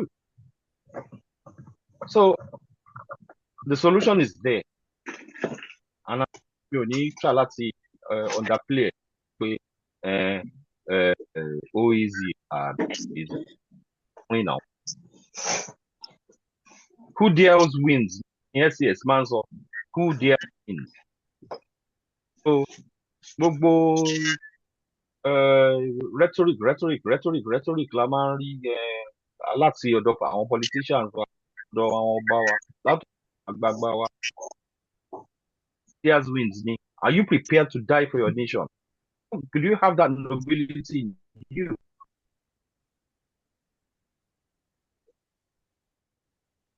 What's the stage to results to come out? How can we get in such a way to people will trust a movement? People will see a movement and believe these people are more weaknesses individuals tó bá jáde kẹtọrí kẹlẹ tó jáde wọ́n ti fowó halẹ̀ ni afọgbọ́n fowó halẹ̀ ni àwọn Ṣòwòrẹ́ ni wọ́n ti fowó halẹ̀ ni recently ni mo gbọ́ ti girl Fáṣẹ̀hùn Adéọlá wọ́n ti mú òun náà Fáyẹ̀hùn. The way they do it is very simple. Institutes ti pẹ́ pẹ̀lú Ṣòwòrẹ́ but mi ò rò bẹ́ẹ̀ rárá. Wọ́n kàn pé ẹni wọ́n máa ṣe bẹ́ẹ̀ ní kó support free and rìn and then wọ́n á sọ pé wọ́n sponsor ẹ̀. But there's one thing tóyìnbó tún máa ń sọ whoever pays the dictates the tune. So by the time tó ti fún ẹ consistent lẹ́ẹ̀mejì lẹ́ẹ̀mẹ́ta nǹkan they've bought you. wọ́n ti bá olú ẹ̀ ni. We have so many problems. Everybody fẹ́ sincerity yẹn ò sí ń bẹ̀. Foresight yẹn ò sí ń bẹ̀. Ọlọ́mọdé wọn mú wa ẹlòmíì self-awareness in such a way tó jẹ́ pé ó kàn máa wọnú trap wọn. Up to the time tó dé ẹnu ọ̀nà wọn nobility ló bẹ̀ but kò ní self-awareness wọlé wọ́n change it kó mọ̀. This is what happening in our society. Wọ́n bait àwọn èèyàn. Maybe we need to start with when you come out nísìnyí wọ́n ti ń sọ̀rọ̀ VDM. How far that is true, I don't know. But experiments nílé ayé ń gbà mí, àwọn nǹkan tá à ń rí, okay, mi ò fẹ́ náà kí lè ṣẹlẹ̀ sí mi o. So if I ever have the opportunity, àwọn anybody tí n bá rí tó bẹ̀ ni pé ó fẹ́ dàbẹ̀ ni pé leader trustworthy, máa sọ pé máa wà careful o, máa ṣọ́ anything tó bá gbé ka ẹ̀ máa rò síbi kó máa rò. Short term ó lè dàbẹ̀ ní pé advantage, but wọ́n ti ronú ahead of you. Wọ́n ti set trap fún ẹ. Kì í ṣe pọ́n fẹ́ pa ẹ́, wọ́n máa use. Amatekun, what is VDM? Very dark man. Oh, okay. Very dark man. Bẹ́ẹ̀ni, mo kàn mention ẹ ní o, ojú Ọlọ́run àti èèyàn. Personally, mi ò tí ì rí nǹkan kan tí mo. Òun náà bá tiẹ̀ káàkiri ni. I still trust him. Mo dẹ̀ máa wà careful kó má jẹ́ pé àwọn èèyàn ló máa impress nǹkan tí máa rò lé mi lórí. I want to find things out by myself. Tí má dẹ̀ ti lè mọ̀, tí má ti wà convicted, that's it. But they have a way of bringing people down. Èèyàn tó ní good mindset tẹ́lẹ̀. And this thing is at the international level. Ó wà nínú local, national affairs wa náà. These people are very smart. They know how to bring you down. Ìgbà míì tán bá rí pé o stubborn gan, wọ́n máa jókòó lọ sọ́ni náà. You're right.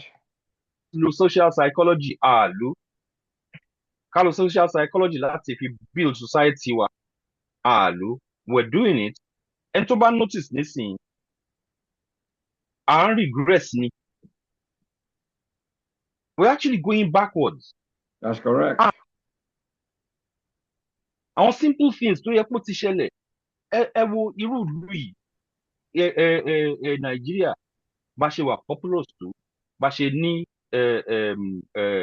resources tó, kò sí nǹkan tí nature ò fi dá wa lọ́lá, and we cannot generate power. Nísìnyí èmi ń believe pé it is intentional, because ẹ máa wò ó tí iná bá ń wà, creativity á jáde.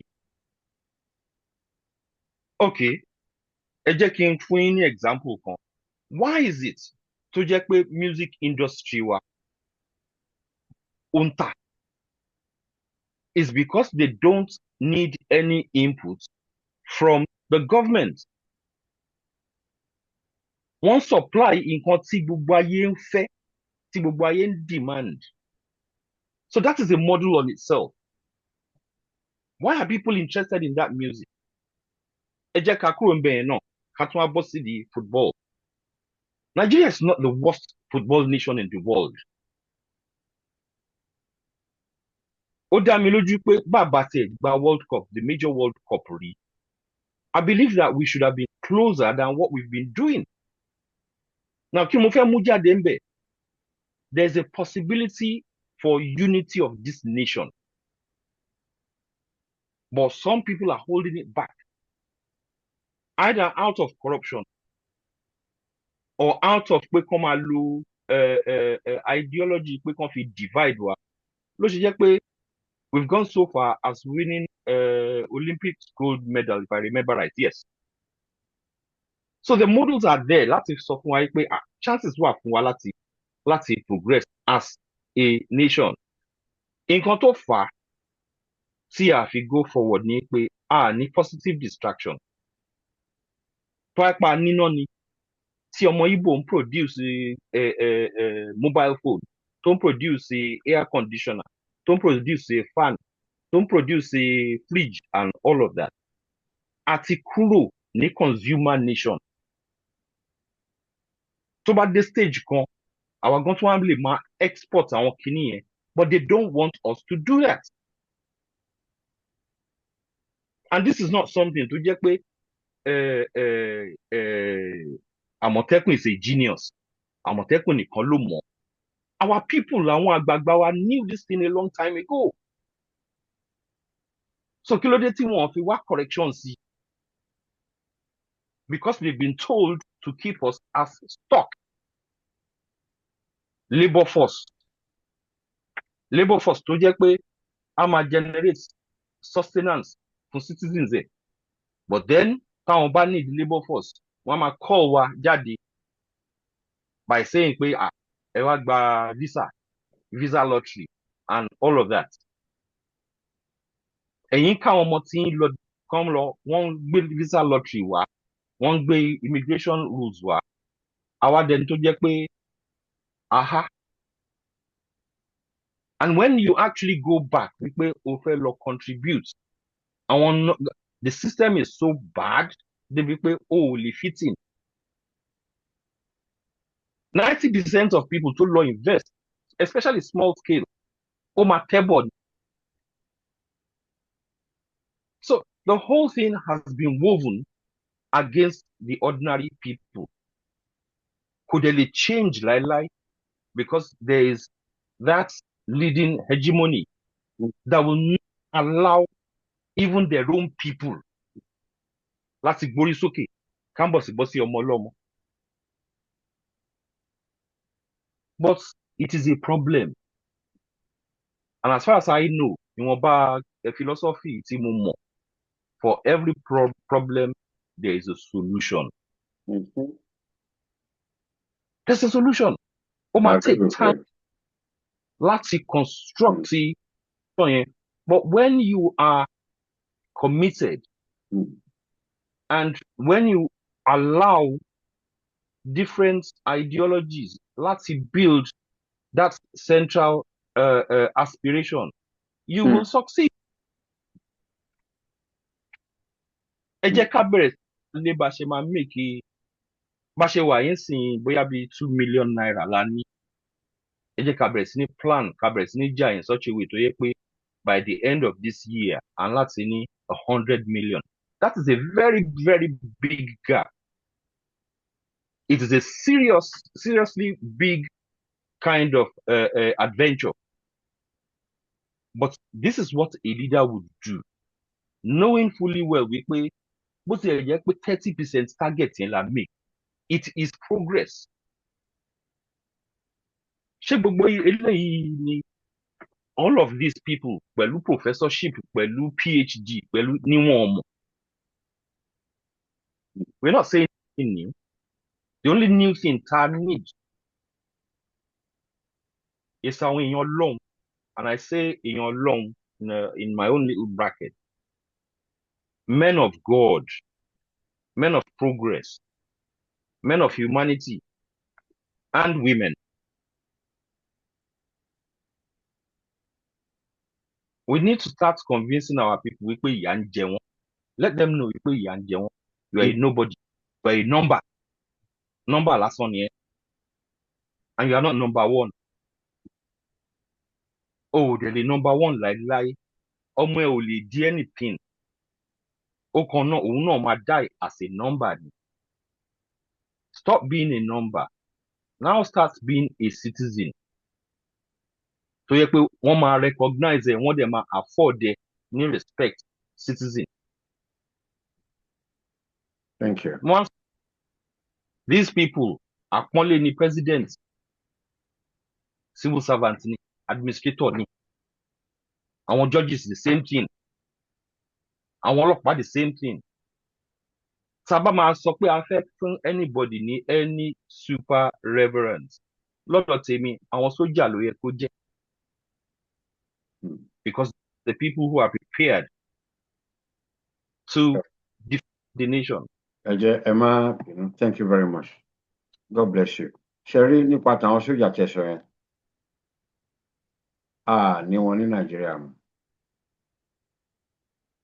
Even the federal government are aware of that. They've been infiltrated. Ẹ wò kan tí ò mọ orí bẹ́, ẹ rántí wọ́n ṣe kó wọn wọlé.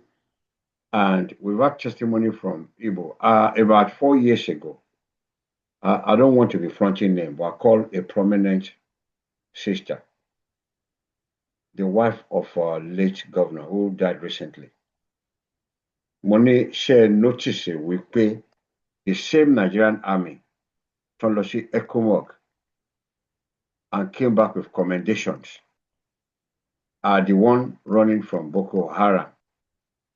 And my observation revealed pé àwọn Adémọ́lá Ikechukwu non sáré padà.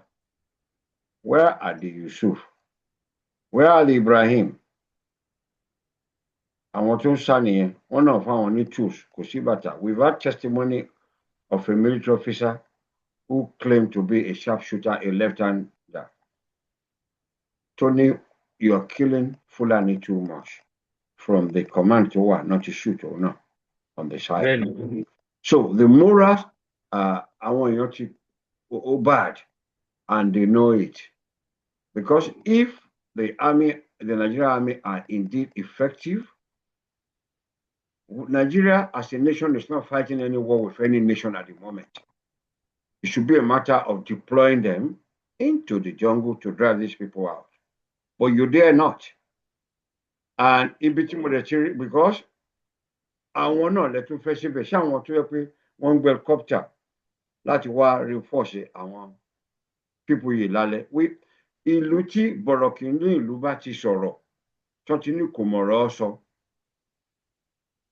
tó ní kó gbẹnu dákẹ́, àwọn tí wọ́n kidnap nílẹ̀ Yorùbá kò lè ṣẹlẹ̀ anywhere in the world. Wọ́n gbé bàbá Fáláyè. Wọ́n gbé bàbá Fáláyè.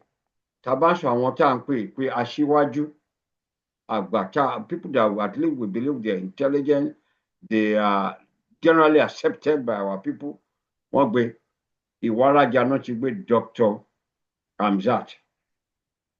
Wọ́n gbé, he was one of the few. So ńgbà tó máa gbé wọn kàn gbé ẹnìkan below average person kan, wọ́n gbé àwọn tó lè mọ̀ pé lóko orí yìí ti dàrú. Wọ́n tún máa pààyàn, wọ́n tún pa ọmọ bàbá Ọlákúnrí. That was so Nigeria army káti ẹgbàgbé wọn, federal government ò ní confidence nínú wọn náà, sì lè dà wọ́n sínú igbó náà.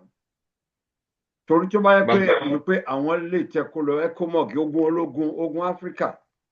Ẹ má bínú, any federal government ni ò ní confidence nínú wọn. The what do you call it? The Tinubu government. If somebody ẹ lọ wo story Major General Ṣẹ́gun Adéníyì. Ó mọ̀ ṣe destroy career man yẹn. Oh yeah. Ẹ kọ́ nǹkan tí àwọn ọmọ yẹn ń sọ on the battlefield. Wọ́n ń bínú wípé àwọn rí enemy lọ́ọ̀kan báyìí, they are within their range. Fi wọ́n sílẹ̀. How much evidence do we need? Àwọn sójà yẹn gangan kọ́ ni problem. Tí sójà tó bá lose discipline, tí ò bá wà committed sí iṣẹ́, it is not the command. So àwọn kòkòrò tó ń jẹ̀fọ́, ìdí ẹ̀fọ́ ló wà. Ó kàn jẹ́ pé ẹ̀fọ́ ni. And by now, ká sọ̀rọ̀ pa security, wọ́n fi hàn ju ìyàwó di kò lè gbádìí. Ológun kì í wọṣọ funfun káàkiri bí olórìṣà. Ààrẹ Ọ̀nà Kakanfò, mi ò rí inú history, jagunjagun ni wọ́n. Jagunjagun ni wọ́n. Ẹ ń kaṣu, ẹ tún wá fẹ́ ka kókò mọ́. Ká máa wọṣọ bí ẹni tó ń ṣòrìṣà. Jurisdiction àwọn ẹlòmíì ní tá a dẹ̀ mọ̀ wọ́n, bóyá Ọlọ́ṣun ni wọ́n àbí pé kinní kan. Ká má tanra wa jẹ. Very petty people. The Bible said a person who cannot protect his spirit is like a city without a wall. Ògiri wa ó ti wó. But ẹ sọ nǹkan kan lẹ́ẹ̀kan, mi ò mọ̀ bóyá Dr. Yefule fẹ́ sọ̀rọ̀ àbí Barrister Talabi. But we need to give opportunity to what do you call it? To those who have been listening. Thank you, Professor Lucky is back with us today, so we appreciate him. Àwọn nǹkan tí mo rò pé à ń láti ṣe, number one, kò sí bí plan ṣe lè rí tá a bá ní commitment à ń tọra wa jẹ ni. Kò sẹ́ni tó ní time láti jàjàngbara o, gbogbo wa tá wà ń bì, kò sí anybody tó ní time láti jàjàngbara. Mo mọ àwọn ilẹ̀ ní Nàìjíríà bó ṣe burú tó lè ní tí wọ́n fi lọ̀ mí. Abeg mo ní nǹkan tó bá jẹ́ owó la fẹ́ pursue. Abeg àwọn ilẹ̀ tẹ́ bá lè tán speculate oríṣiríṣi business opportunities tí wọ́n á pè yín pé nǹkan báyìí ni, but it's about priorities. because ọ̀rọ̀ ilé ayé wá dàbí ọ̀rọ̀ computer space ni tí wọ́n bá lẹ ní 2 gig sílẹ̀ ẹ máa determine kí lẹ fẹ́ kó síbẹ̀ lẹ fẹ́ kó sínú 2 gig yẹn mo dẹ̀ wọ́n pé the same thing ni ẹ̀yin tí wọ́n á bẹ̀lẹ̀ ni you know what you could do with your time tó bá jẹ́ Yorùbá ni èmi believe mo ti kọ́ sórí ìkànnì yìí the only solution and the only focus for few people tó kù ní pé ká rock boat Àmọ̀tẹ́kùn sọ̀rọ̀ nípa grassroots I agree with that so let's start that tó bá jẹ́ grassroots awareness ni tàbá fẹ́ kóyàn jáde wọ́n á mọ̀ then let's trigger it Nigeria ń ṣe nǹkan tó ń ṣe Fulani ṣe nǹkan tó ń ṣe but we're still aware that there are court of law and international law to support nǹkan tá à ń ṣe èmi believe pé until tá a bá jáde ní United Kingdom the slogan was by Nigel Farage of resume kí lórúkọ party yẹn náà Àmọ̀tẹ́kùn resume ibẹ̀ ní gbogbo àwọn conservative sá lọ ń sìn you know what he said we want our nation back. Reform new. Reform party. Reform, thank you. Only we want our nation back. That was the only campaign. I've argued it in some of my write-ups. If a nation that amalgamated Nigeria can come out of a union and still have a bilateral relationship, there's nothing stopping Yoruba from coming out of Nigeria. What we want is our country back. Before amalgamation, we were people. Montevideo Convention defined the criteria that we should meet. We meet all those criteria. So the only concern we should have right now is grassroots awareness, and we can do it. Yorùbá ní kò sí nǹkan tuntun lábẹ́ ọ̀run mọ́. The other day, eléyìí kíní kékeré kíní airport yìí ni. Eléyìí, I was speaking to one of our elders. We recognize about 60 million, at least average 60 million Yoruba people at home. Let's produce 60 million, let's say 200 million. Gbogbo ẹni ṣáná lè ṣe fún wa o. Message awareness yẹn. Ó máa wà níbí yìí tó yẹ pé at least kákan short 1 hour. Ká dẹ̀ pín fún gbogbo àwọn èèyàn wa ní gbèríko. Tí wọ́n bá rí náà charge ẹ̀. Ayé ti dẹ̀rọ̀ gbogbo àwọn garden kìíní solar kìíní ẹ̀ they will do it to our specification ká fún gbogbo wọn kò sẹ́ni tí ò nílò òun ò mọ̀. Abẹ́gẹ́ nǹkan mi ò mọ̀ ṣe o but èmi rò pé mo lè ṣe and mo ti ní kí lorúkọ ẹ̀ dán pé mo ti innovate nǹkan rí tó jẹ́ pé mi ò ṣe about a year after mo kàn wo QVC ni mo dẹ̀ rí pẹ̀lú mi ti ṣe. Ideas are like ó dàbí ìgbà tí ẹ fẹ́ kọrin ni ẹnìkan tap in the spirit tó rí ẹ̀rí ó kọ́ àmàkó I was thinking about that too but ẹni yàrá lògùn gbè ẹni bá jáde ni so èmi believe pé àwọn nǹkan tá a lè ṣe pọ̀ nípa grassroots awareness yẹn tá a bá ṣe bí Church of Jesus Christ of Latter Saints Mormon ask 2 people kọ́ máa lọ káàkiri irú gbogbo kí ni bàbá Aliyu kan dúró bíi watchtower kọ́ máa fún wọn àwọn patent thank you very sister a lè ṣe irú nǹkan báyìí káwọn ẹni tó máa bá wa sọ reasons tá a fi máa kú sí Yorùbá àwọn gọ́ọ̀mọ̀ ìyà tó ń jẹ wọ́n reason tá a fi fẹ́ lọ ká dẹ̀ kó fún wọn abẹ́gẹ́ kò sẹ́ni tó máa lóun ò rí ká ṣe grassroots awareness yẹn we need to be determined wọ́n nítorí wèrè ilé náà ṣe ń rìn títa àwọn bàbá wa wọ́n ní àwòrán lásán ni wọ́n akànwò wọn ni wọ́n ń ṣe leader wa àwòrán ni wọ́n ajá inú ìwé tí ò gbó ni wọ́n abẹ́gẹ́ torí a ti ṣèpàdé láàrin palace nífẹ̀ẹ́ a ṣe gbogbo ẹ̀ but no direction to come out wọ́n dẹ̀ ní má jẹ́ kí n kú kí n joyè ilé bàbẹ́ ẹni ẹ̀rú bá ń bà òde jàjàǹgbara ẹni bá máa rẹ̀ wọ́n ní kàkà kó rẹ̀ mi máa mú rẹ̀ rodò máa fi wé ọlọ́fẹ́ gbéra 12 méjì ni Jésù mú o I'm not saying this in support of the Christian faith and I'm not against it méjìlá ó ní when you are strengthening only strengthen your brothers méjìlá lè make a difference so àwa báyìí tá ní time tá create time tó dẹ̀ jẹ́ wá lógún wọ́n ló kù díẹ̀ báyìí nìbọn ń ró àwọn nǹkan tá a bá lè ṣe, problem do solve, problem solutions do. David came out, kò wà bothered by the size of Goliath, the enormosity of the things that are against us should not debar us from doing what should be done. Kékeré ó lè turn many things around. Nǹkan tá a máa ṣe nìyẹn. Ẹ jọ̀ọ́, mo fẹ́ fi floor sílẹ̀, ẹni tó bá fẹ́ sọ̀rọ̀ ẹ jẹ́ ká sọ 2 minutes lórí the last question yẹn kí a lè fún other people ní ààyè ká lè round up. God bless you and thank you so much. Ẹ ṣé.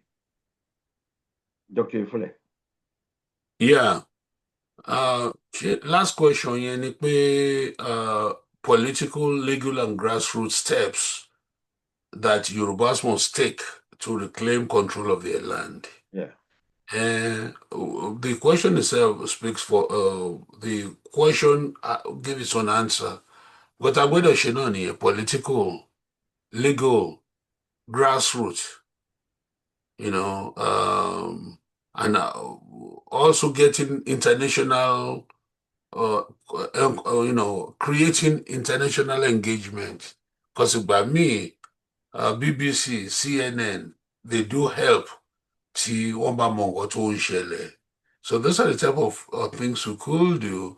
Ṣùgbọ́n as much as we must encourage it, we have to be peaceful. There's no doubt. Peaceful in terms of not to proactively go and attack people. We Yorubas, Shekiri, Okuns people, we are far beyond that. We are not violent people who go around fighting people, but we can defend ourselves. And, like they said, defense is the best offense. So when people know if they come to a territory to harass you, you can defend yourself, then believe you me, they will not be there. They will not come. And, whatever we do, this peaceful act of ours, protectively peaceful act, must have a broad-based support, broad-based support. And whatever we're doing is not going to yield fruit the same day. It's got to be long-term. These rascals had spent tens of years. 1960 to now is what? 25 and 40, 65 years. They've spent that 65 years to get to the point we're in right now.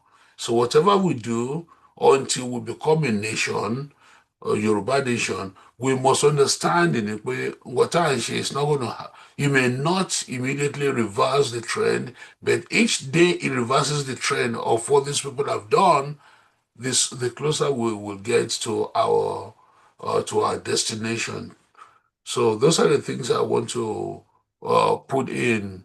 And one other thing I want to add. He mentioned so many things, but the response I wanted to give to one of his statements, enemies tiny two-tier level, like the enemies were, 2-tier level. We see the Fulani, they're there, we see what they're doing, we're discussing it. But on top of the Fulani are other people, the Europeans, who don't want anything good to happen to us. The more chaos they create in our own environment, the easier it will be for them to continue to steal our natural resources. Everything under the ground, they want it. The Europeans, the Americans.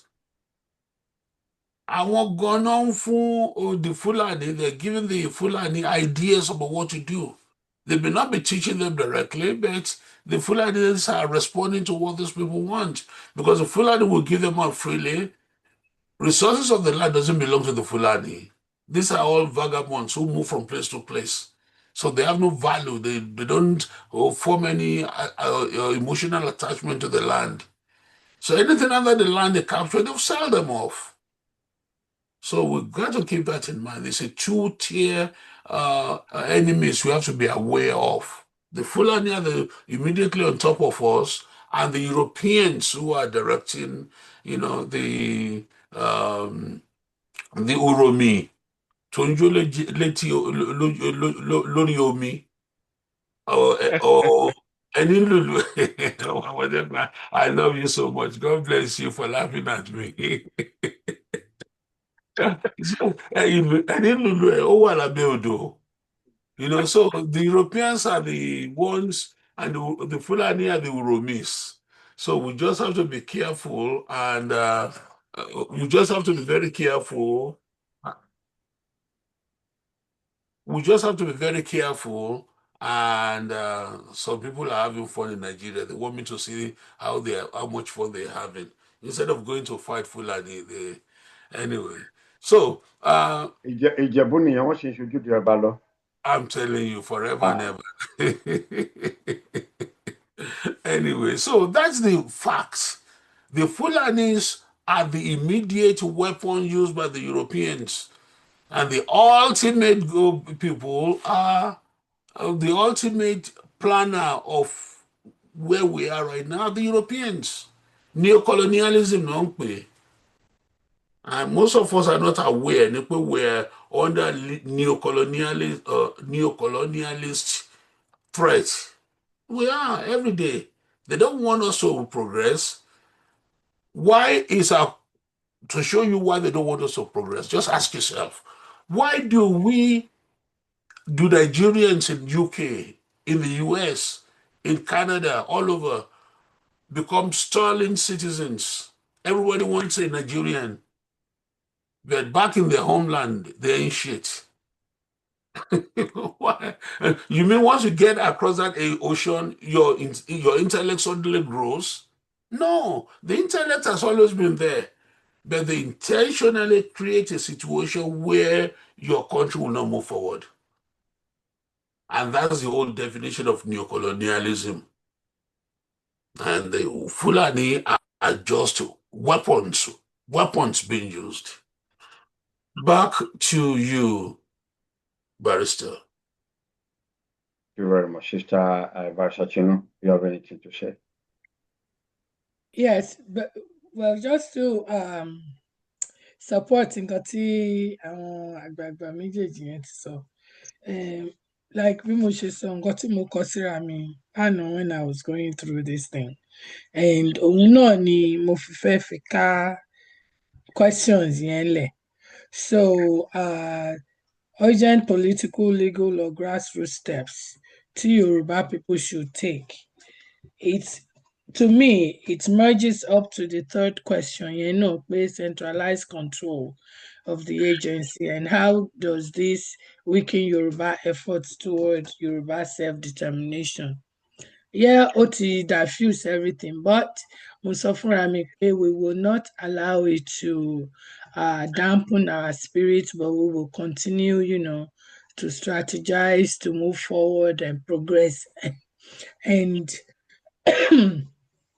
we may, and mo sọ pé even as if we look beyond it, the community, the class, or gbogbo wa as a group, if we look at kí lèmi as Tinu, kí ni mo lè ṣe on my own part, and all these things that we are even saying today, we've said it in several different areas and topics tertiary.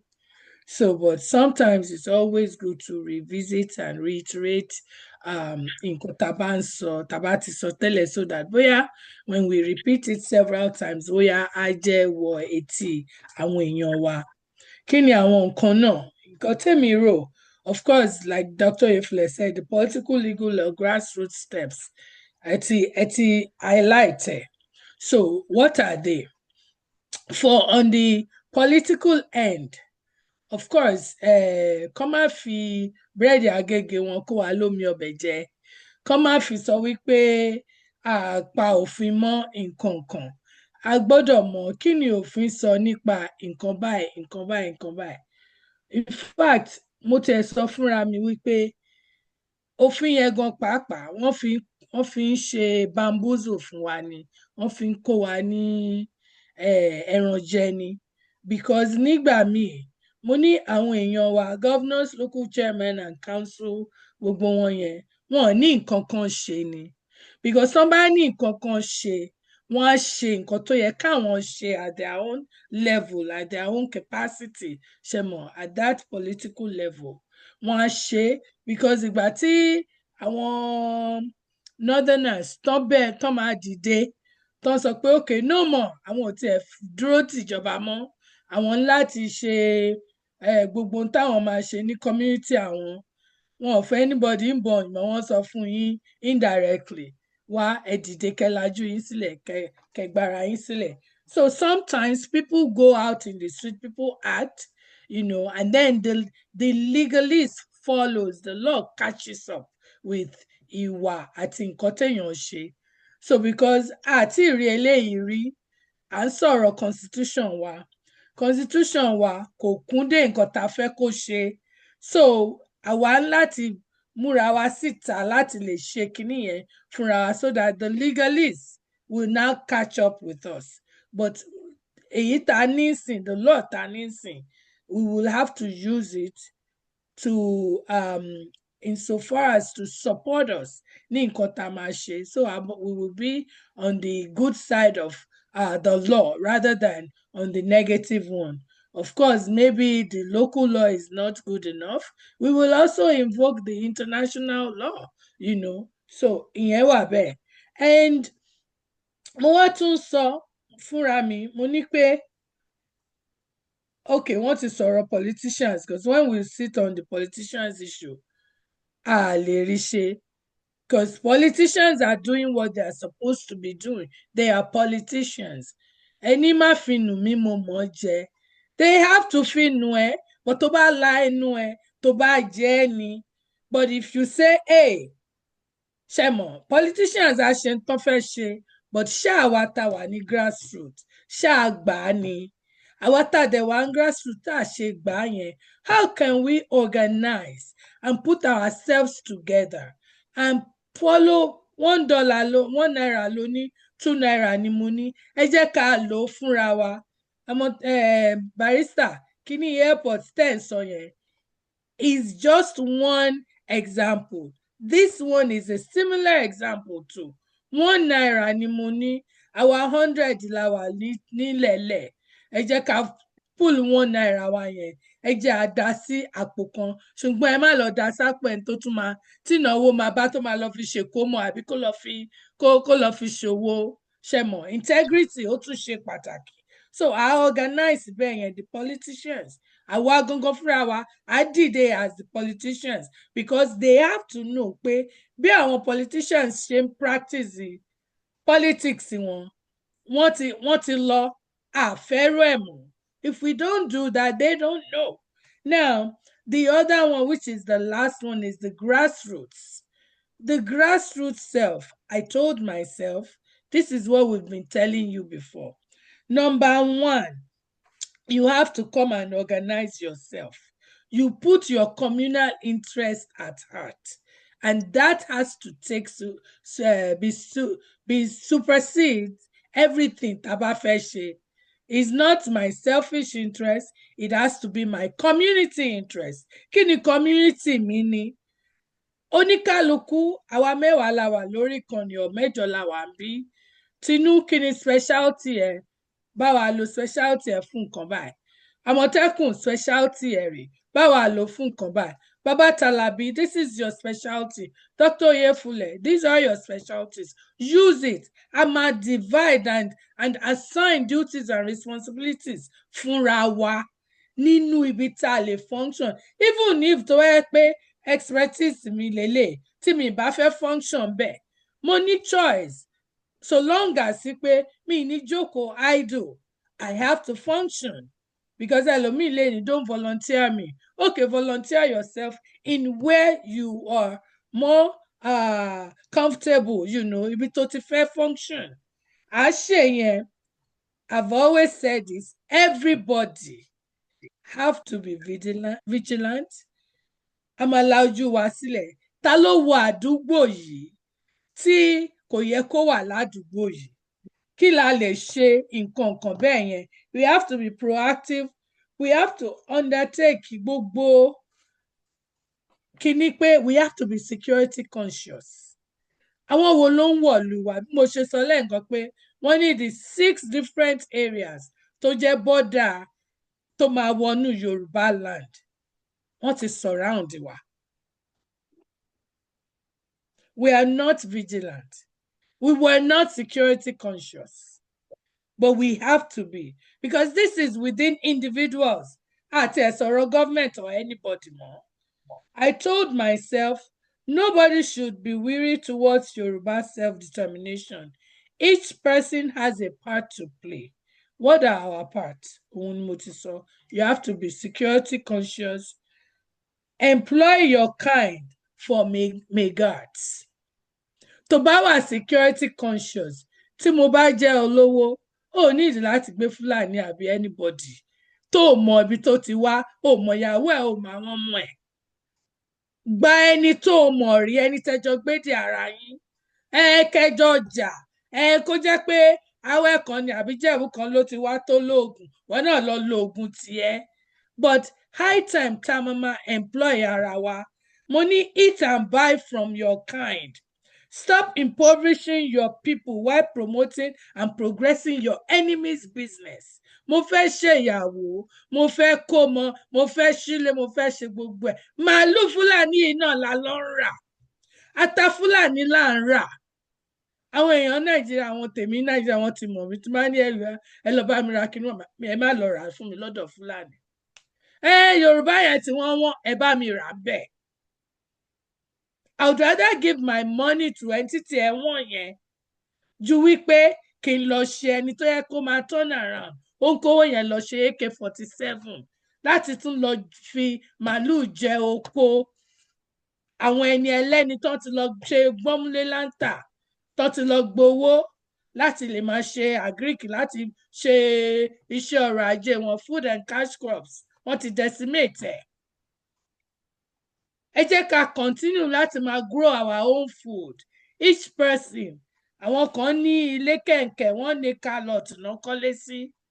You can have your little gardens.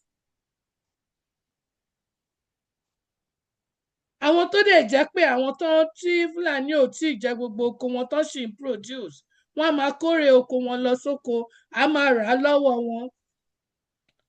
Stop selling your inheritance to your enemies before they now start claiming, Lagos is no man's land.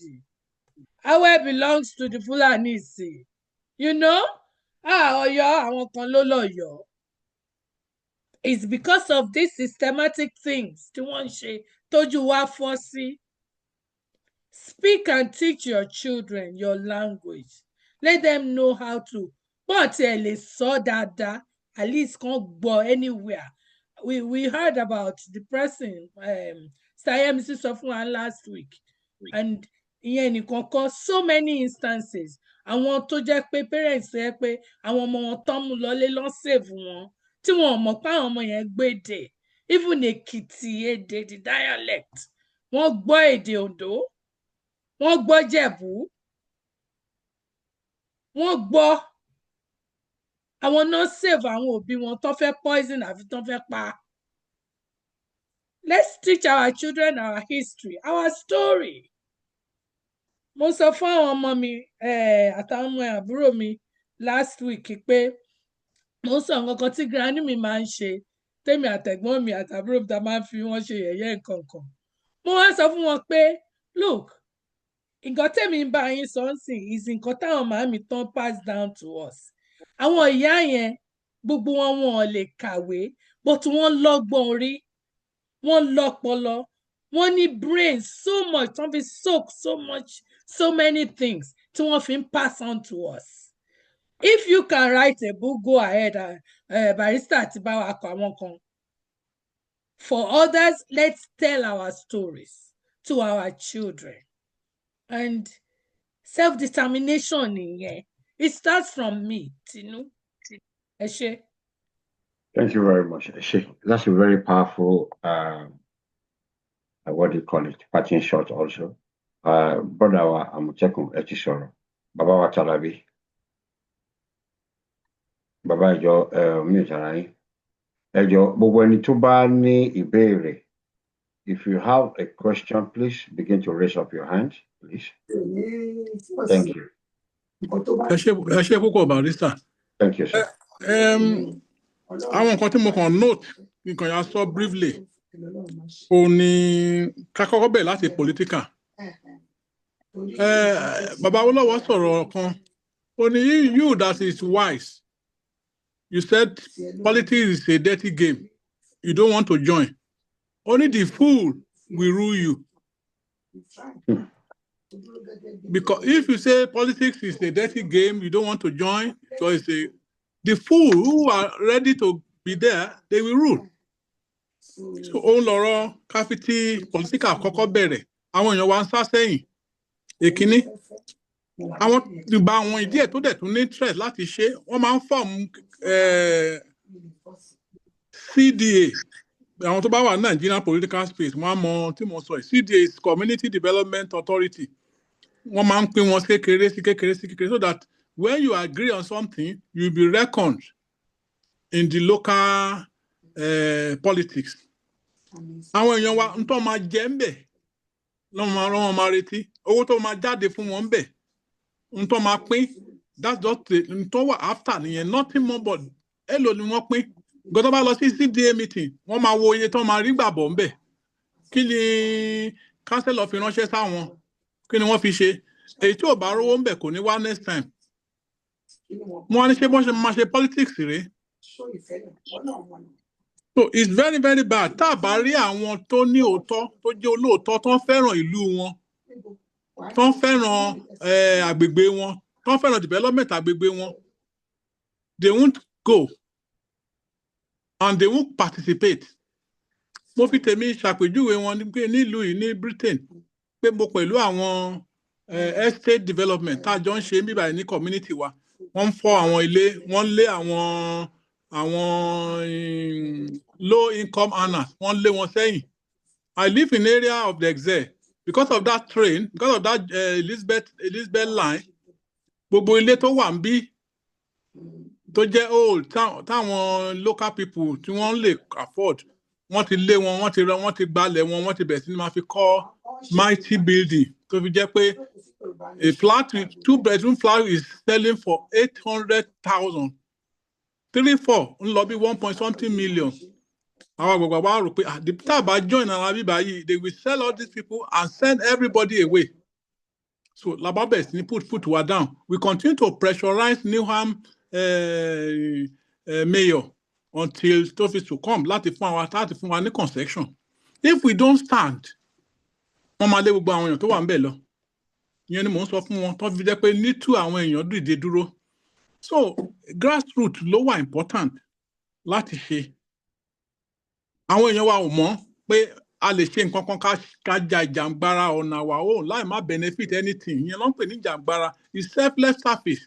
Bẹ́ẹ̀ àwọn èèyàn wa ò fẹ́ gbọ́. Nítorí máa rí jẹ́ ń bẹ̀ yẹn gan lọ́n wá. Ibẹ̀ ni mo ti ní issue pẹ̀lú àwọn ènìyàn wa ní grassroots development. Àfikọ́ Ọlọ́run ràn wá lọ́wọ́ ni. Because tó bá jẹ́ pé kí n tá máa jẹ́ ń bẹ̀ látòrí ẹ̀ ń lọ bẹ̀, we can't achieve anything. Because tó bá rí lè fowó báyìí wa, ní sòótọ́ mọ́. Kò ní sọ lóòótọ́ tó máa sọ pé mo put me down no ìyá báyìí ò gbọ́dọ̀ jẹ wá gbọ́dọ̀ lónà nǹkan báyìí là ń fẹ́. Bẹ́ẹ̀ tó bá jẹ́ pé owó lẹ̀ ń wá lọ tó jẹ́ pé owó wọn ti mọ̀ pé owó lẹ̀ wá then they buy your conscience with money. So ibẹ̀ yẹn nìkan ni mo fẹ́ ká ṣiṣẹ́ sí. If we need to go to grassroots level, ká sọ fún àwọn èèyàn wa kí wọ́n mọ̀ wípé ìjàngbara is selfless service. Torí ọjọ́ ọ̀la àwọn ọmọ wa, ọjọ́ ọ̀la àwọn ènìyàn wa, ọjọ́ ọ̀la wa pàápàá. Because wọ́n bá lé wa kó lórí ilẹ̀ wa, wọ́n kàn lé wa náà nìyẹn kò sí ní tá a lè ṣe. Bẹ̀tẹ́nu wa ò bá kò ká lè sọ pé yes, báyìí là ń fẹ́ fún àgbègbè wa, fún ìlú wa. Tó jẹ́ pé owó nìkan la mọ̀. Wọ́n á fún wa lówó, wọ́n á dẹ̀ ra gbogbo ẹ̀, wọ́n á dẹ̀ lé wa dànù. Ọlọ́run ní jẹ́ kí ọ̀tá borí wa. Ẹ ṣé. Thank you very much. Ẹ ṣé gan. Ṣé ǹjẹ́ ẹ jẹ́ kíkọ́ bèrè lọ́wọ́ àwọn panelists, anybody fẹ́ sọ parting shot, Dr. Yefule, Amotekun, because we're going to the question and answer session. mi ò bóyá ní nǹkan kan tẹ́ fẹ́ sọ.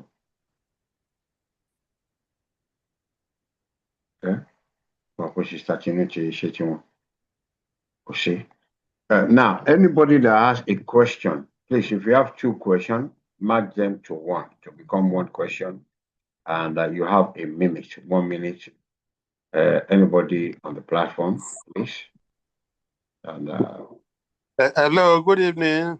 Good evening. Sorry, who's talking? Lucky Akarose. I'm calling from Port Harcourt, University of Port Harcourt. All right, sir. Please, your question, sir. Mine is not actually a question. I mean, my question will have been some observations. I still assume that I'm occupying observer status here. Yeah, so, and sorry, sir. But I have to be very brief. Prof. Sorry, yes, because we have a guiding, we have our guidelines of operation here, and what we do. Of course, we want everybody to talk, and like I observe you put some things on the platform.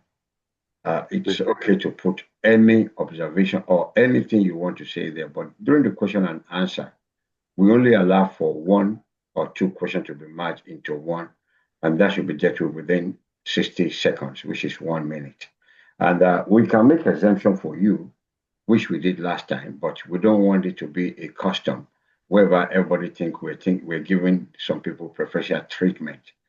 So on this occasion, we will let you hear your view, and but on subsequent occasion, please, as the panelists are discussing, you can be putting all those things on the platform, and it will even be more effective in the sense that the panelists will read it and address your concerns also. But on this occasion, please go ahead, sir. Thank you. I want to be very brief. On the issue of self-determination, Tinubu's presidency is a minus for the Yorubas.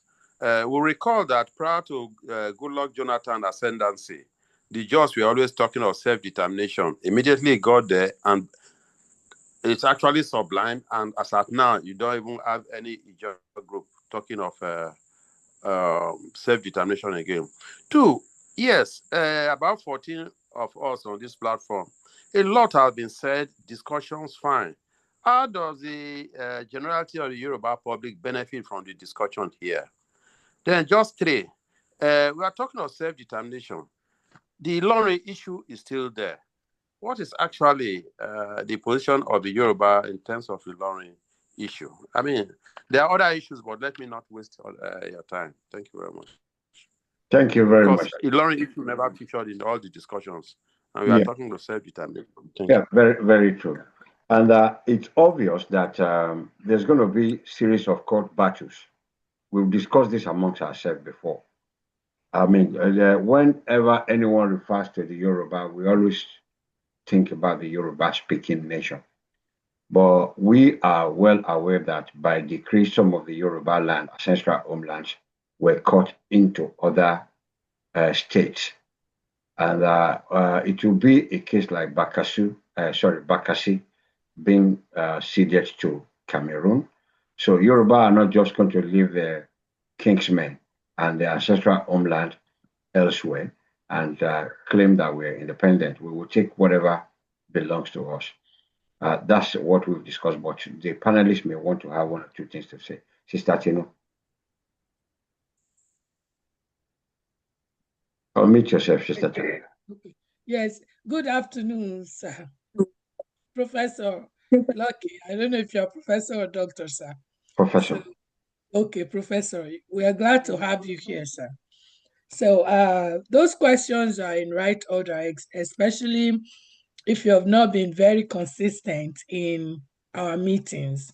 So I'm going to take the issue of the Ilorin first, which is the one that really struck with me.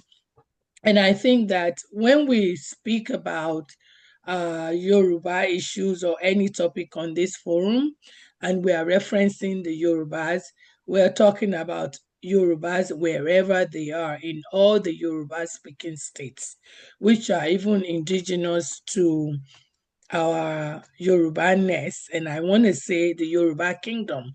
And this is flowing not only from Ilorin, which is in Kwara State, but there are other parts of Kwara that belongs to the Yorubas. I understand from, I think it was from Dr. Baba Aliu, yeah, Dr. Aliu, yeah. So he's always on record telling us how many local governments there are in Kwara State, even in Ilorin to be precise, and he's always on record, quick to tell us, to remind us how many dominating numbers actually belong to the Yoruba speaking part and the Yoruba's territory. So we're not oblivious of that fact.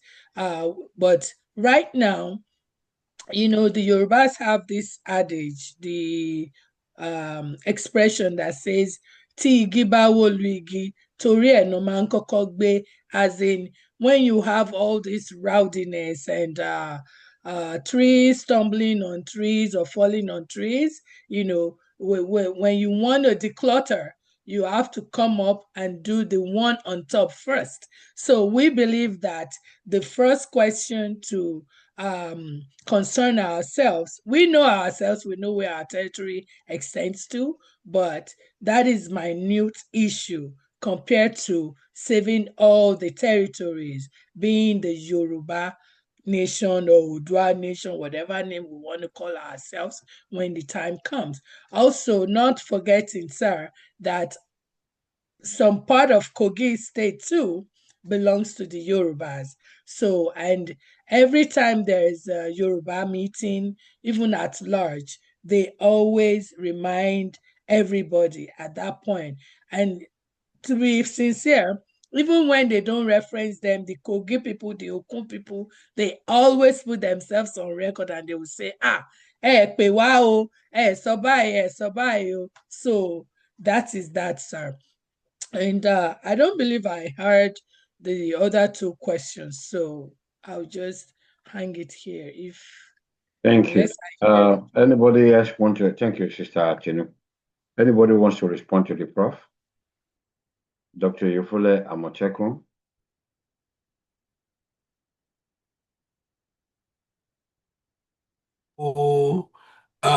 Barrister, could you please repeat those questions for me so I can quickly answer them? Yeah, the Prof was concerned about Ilori, that he heard everything that's been said about other Yoruba states, and nothing seems to be said about the situation in Ilori. Okay, and that was the first question. How about the other ones? I think those are that's the only one that he. Oh, okay. Well, I think Barrister Tinu gave a very good answer. Ilori is part of Yoruba land. Ishekiri land is part of Yoruba land. Okun is part of Yoruba land. We Yoruba, in a way, do not leave their own people out there. They will not leave their people out there. So Shekiri is an integral part of us. Okun is. Ilori definitely is. Are we ready to go into battle for Ilori right now? I don't think so. The big major battle is disengaging the Fulani emotionally, psychologically. So once we do that, a lot of other things will fall into place, especially the Ilori issue. Prof.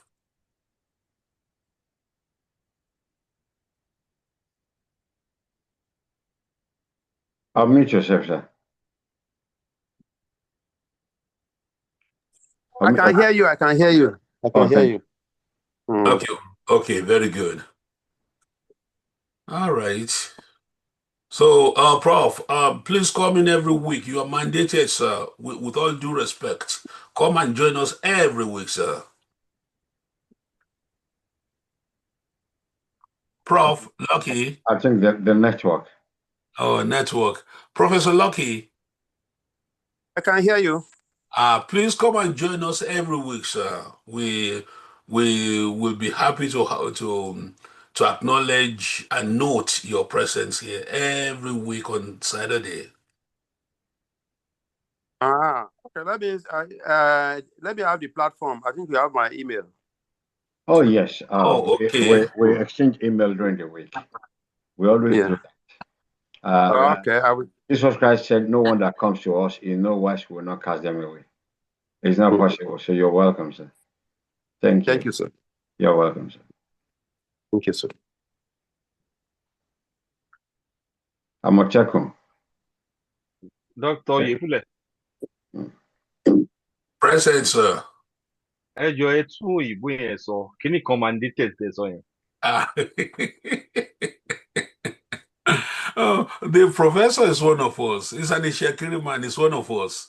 He's as much of one of us as you are one of us, as Barrister, and definitely Barrister Ogedengbe.